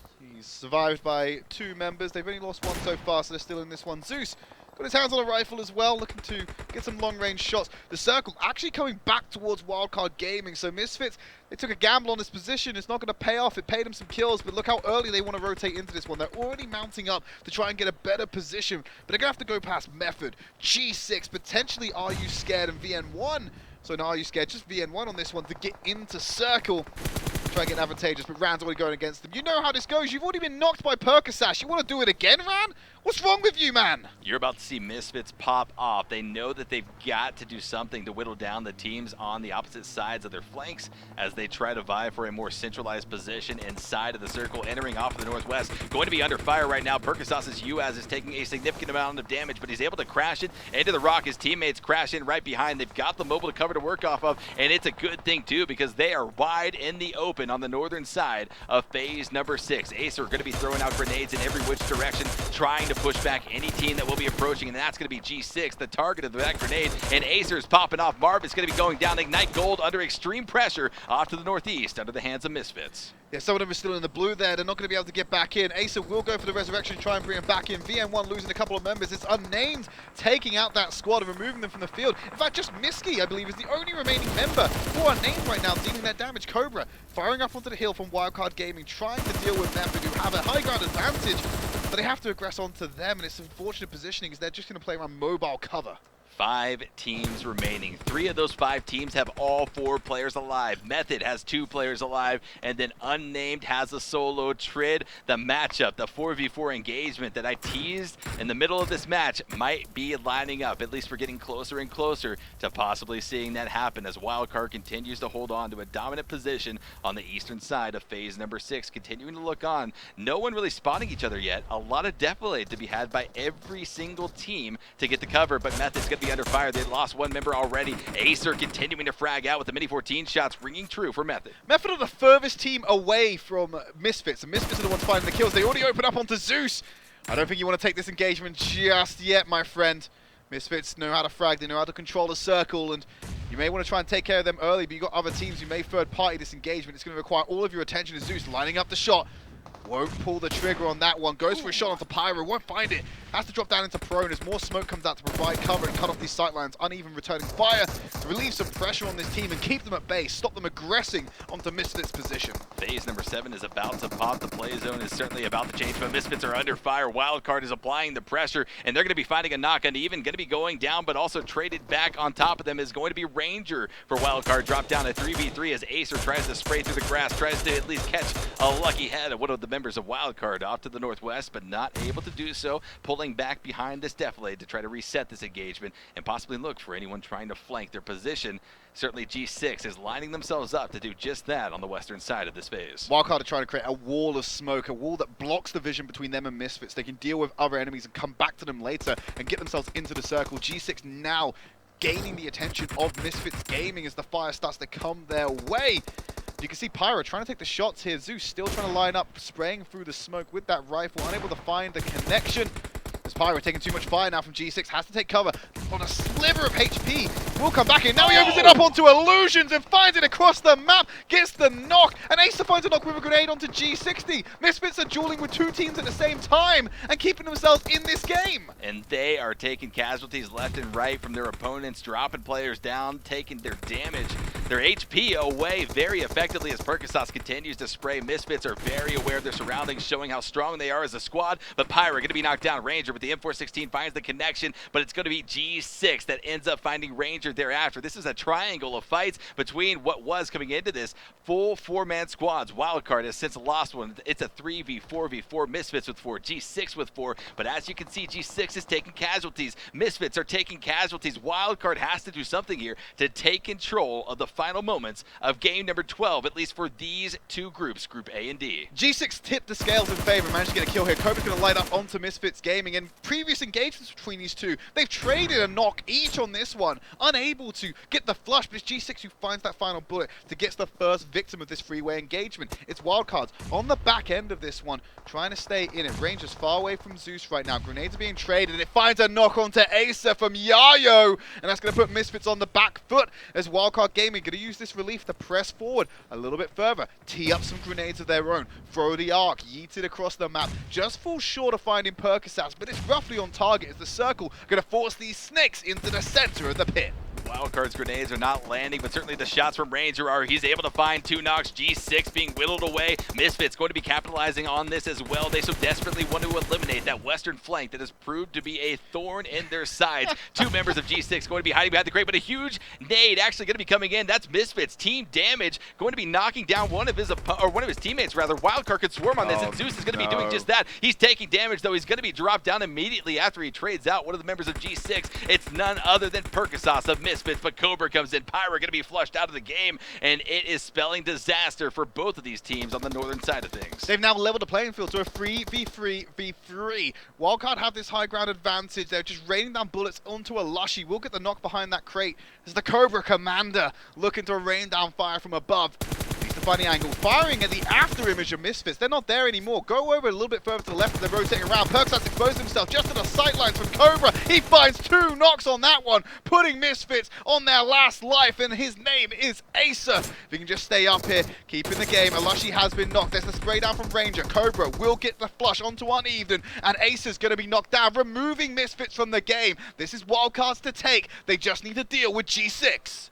Only 2 enemy opponents stand between Wildcard and being able to tie Misfits' game day record of match wins in total, but they've got to do something big here. Ranger going to be bleeding out. Zeus dropped down to maybe 10 HP, no meds to his name except for bandages, and he's not using them, and that's going to be 1 flush coming out as Ranger goes down, but the return fire comes out, and Cobra going to be spotted out. Yayo trying to spray down one of the lone members of Wildcard off to that southeastern position, but spray coming back and forth between both teams, trying to find the connections, trying to catch out the snakes, and Yayo going to be caught. Wildcard continues to capitalize on this, a 2v1 scenario, but with Zeus so low, will they be able to finish it? And yes, they do. It's going to be a huge round 4 victory coming in for Wildcard, and sure enough, PUBG Mobile fans, they have done it. They have tied Misfits for the game day win record, match-wide. Able to get in that accolade as well, but that accolade doesn't change the fact that Misfits will still hold that first place position. They already had, like I said, an 82-point lead, I believe, and them getting a third place finish with 7 kills under their belt, it doesn't close the gap that much. It does close it a little bit in favor of Wildcard, but it's still a big gap between them, and after the conclusion of this game day, they're going to have no more games into the group, so their seeding's relatively locked in, or at least that distance between them. It's on teams like Nova tomorrow to dislodge Misfits from that first place position. If I'm one of the teams, though, that's making it into these semifinal stages, Trid, I am worried about Wildcard, because that's a hell of a lot of momentum for Wildcard to now take in to these semifinal stages. There's no question. Wildcard, they're top 24. They're going. Misfits, top 24. They're going. They'll see each other again. The semifinals are about to be very lit. But that's the thing about Wildcard. They are exactly that. They didn't have the... They were finishing top end in their previous 2 game days, but it's really where they've shown. They've shown up today more accurately, and you need to be worried about that team if they can have such an imbalance between average and just very above average gameplay on one set day. It's a team you want to avoid here. Same with Misfits, consistently in the top. Yes, they weren't winning the maps today, but they're in top 5, top 7, top 3 in this instance, even taking it backward. With kills as well, more importantly, showing that they can get the placement and the kills. They have one of the most balanced total point scores out of any of our teams competing. That's one of the dangerous things about Misfits, watching that play. This game in particular, probably the most passive game that we've seen Misfits play up until those end-game stages. Rolling into phase number 6, 0 kills for Misfits. That quickly turned. By phase number 7, they had 7 kills, and that quickly escalated from there on out as they combated against all those other teams in that area. Trid, I'm worried for all these other teams that have to combat against some of these teams that have really shined throughout these group stages. And it's going to be really interesting to see how those groups actually shape up and get reseeded, because we don't know who's going to be partnered with who, because yes, everyone will play each other at least once, but if you're in the same group as a team, then you're stuck with them for the entire duration of the semifinals. You don't want to be stuck with Misfits. You don't want to be stuck with Wildcard. You don't want to be stuck with Nova, for example. You're running out of teams where there's actual general safety inside these groups. Yeah, there's one word that a few teams will be reciting when they see these semifinal stages, and it's going to be unlucky. Unlucky. Go next. Well, thankfully there will be a full season at some point, but really they want to keep their eyes on the prize here, because if you can't even make it to semi-finals, then you have no chance of getting to regional finals. And if you don't go to regional finals, guess what you miss out on? You can guess what comes next? Those 2 slots that go to the global finals, where 10 regions from across the globe will be competing for $2.5 million. Trid, I mean, that's life-changing money, let's be honest. All right, that's a big prize pool, but let's have a look at the standings, see how they've been concretely shaken up by this one. So Home Alone, we said they haven't done enough. I think at this point we can safely say Home Alone is in the danger zone, as well as Team Totality. They're not going to make it to semi-finals. That's not a good enough scoreline. All these teams can start pressing further up the standings. Same place, Shoguns and Team Error might not even be safer as well, based off of what happens tomorrow. So they're in that danger zone now as well. I think NorthAmerica F6 will still remain safe. 115 points is okay. But when you've got like teams like Version 2 White, Cream Esports NA, they're only about 10 to 20 points away from them as well. It's not definite safety, and that's what a lot of teams wanted off the back of today's performance. Keep in mind, we have seen a team, albeit Misfits, they have earned 140 points in one single day of gameplay. So at the end of the day, anyone can essentially climb their way in to these top 24 positions. Unless you're in Group A and D, certainly you have to be waiting. The Sweaty Sunday, as I'm coining it, you're going to see that on Twitter tomorrow. But as we breach into the top 16 of the leaderboards, we can certainly start to see some of the teams that have really established themselves and at least started to stake their claim, saying we are one of the best teams here in North America, and well, it certainly showed by some of our top 8. Just look at that. 316 points for Misfits Gaming, 225 from placements alone. That's unbelievable performance from them over the course of their group stage. And Nova Esports, they're going to be able to go ahead and potentially climb that up. We did say Misfits had a 140 day. As long as Nova can come in here and get themselves, I believe, at a 112 point day, they should be able to take that first place spot. Now, it's not out of the realm of possibilities, but it is a bit of a tall order. Yeah, I mean, it certainly is. Certainly Nova is a team, though, that is standing there ready to fill that order. And I know a lot of fans out there, Nova fans, are expecting big things from them tomorrow. Again, Nova, one of the teams that's likely going to be safe going into the semifinals. But again, if you're a fan of these orgs, you want to see them frag out. You want to see them put everything down and leave nothing on the battlefield. And it was looking so good for Totality. We've already mentioned this. They set up this trap for AreYouScared Triggs with the hand of God right now, with the grenade, finding that perfect knock on the cow and sealing the deal here. They were picking up the kills, they just weren't able to do enough in terms of placement, which is weighted more towards kills, and get themselves a solid position. So I am convinced we won't be seeing Totality next week or any more after Sunday's broadcast. That will be locked in. And there were some early kills coming out, I believe, for G6, dealing quite handily with NorthAmerica F6. G6, they found themselves in a really good position here. Second place with about 6 kills off the back of this map. It's not a bad result for a team that often doesn't see the high standings. And these replays really do not do this final battle justice. If you missed it, if you want to catch the action one more time, maybe even slow it down to 0.25 times so you don't miss a dang thing, well, go over to clubopen.pubgmobile.com, check out the VODs, check out the standings after today, see what your teams did, what they need to do going into tomorrow. But this showdown between 3 of our top teams, I guess, in this lobby, it was epic, Trid. It was exactly the best way to close out the 12 games for Groups A and D.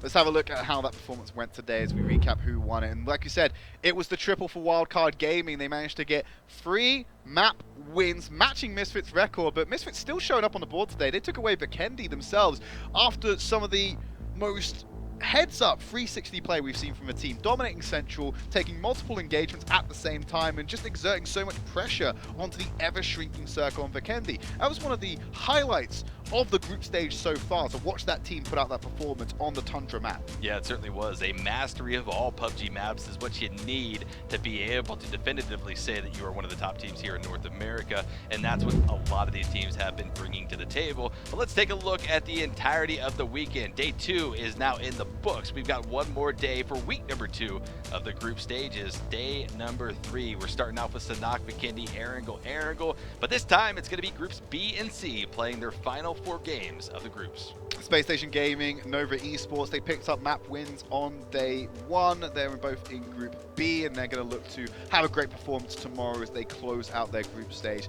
I guarantee that we'll be seeing those 2 teams in the semifinals. They've done enough work so far in the group stage, but it's all about what seeding can they take away? What message can they send on the end of the day's broadcast when we pull up those standings, confirm who is going home and who is progressing to our next stage? Exactly, but another fun weekend filled of PUBG, and it's not over yet. Against Sunday, coming in hot.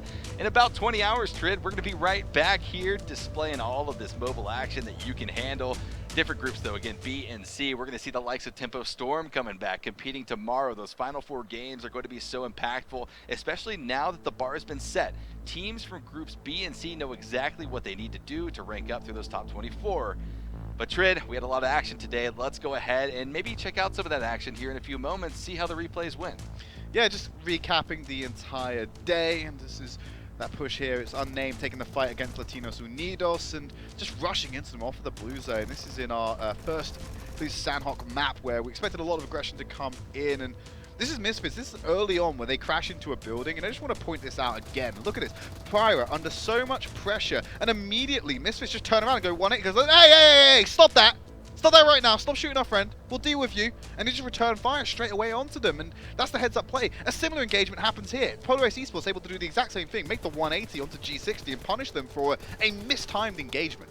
Exactly. Going for the flush there might have been the detrimental moment, as well as waiting there for G6, but a huge play from Polar Ace nonetheless. This was impactful for them. It gave them the ability to really rank up through game number 3 on Erangel. This is a, this is a map that a lot of people are comfortable on, and by virtue of that, it kind of makes it a more difficult map to play on because everyone knows the different rotations. Sure enough, they know exactly where you're going to be going, the sneaky spots that you can hide behind, as well as gain those third-person perspective advantages.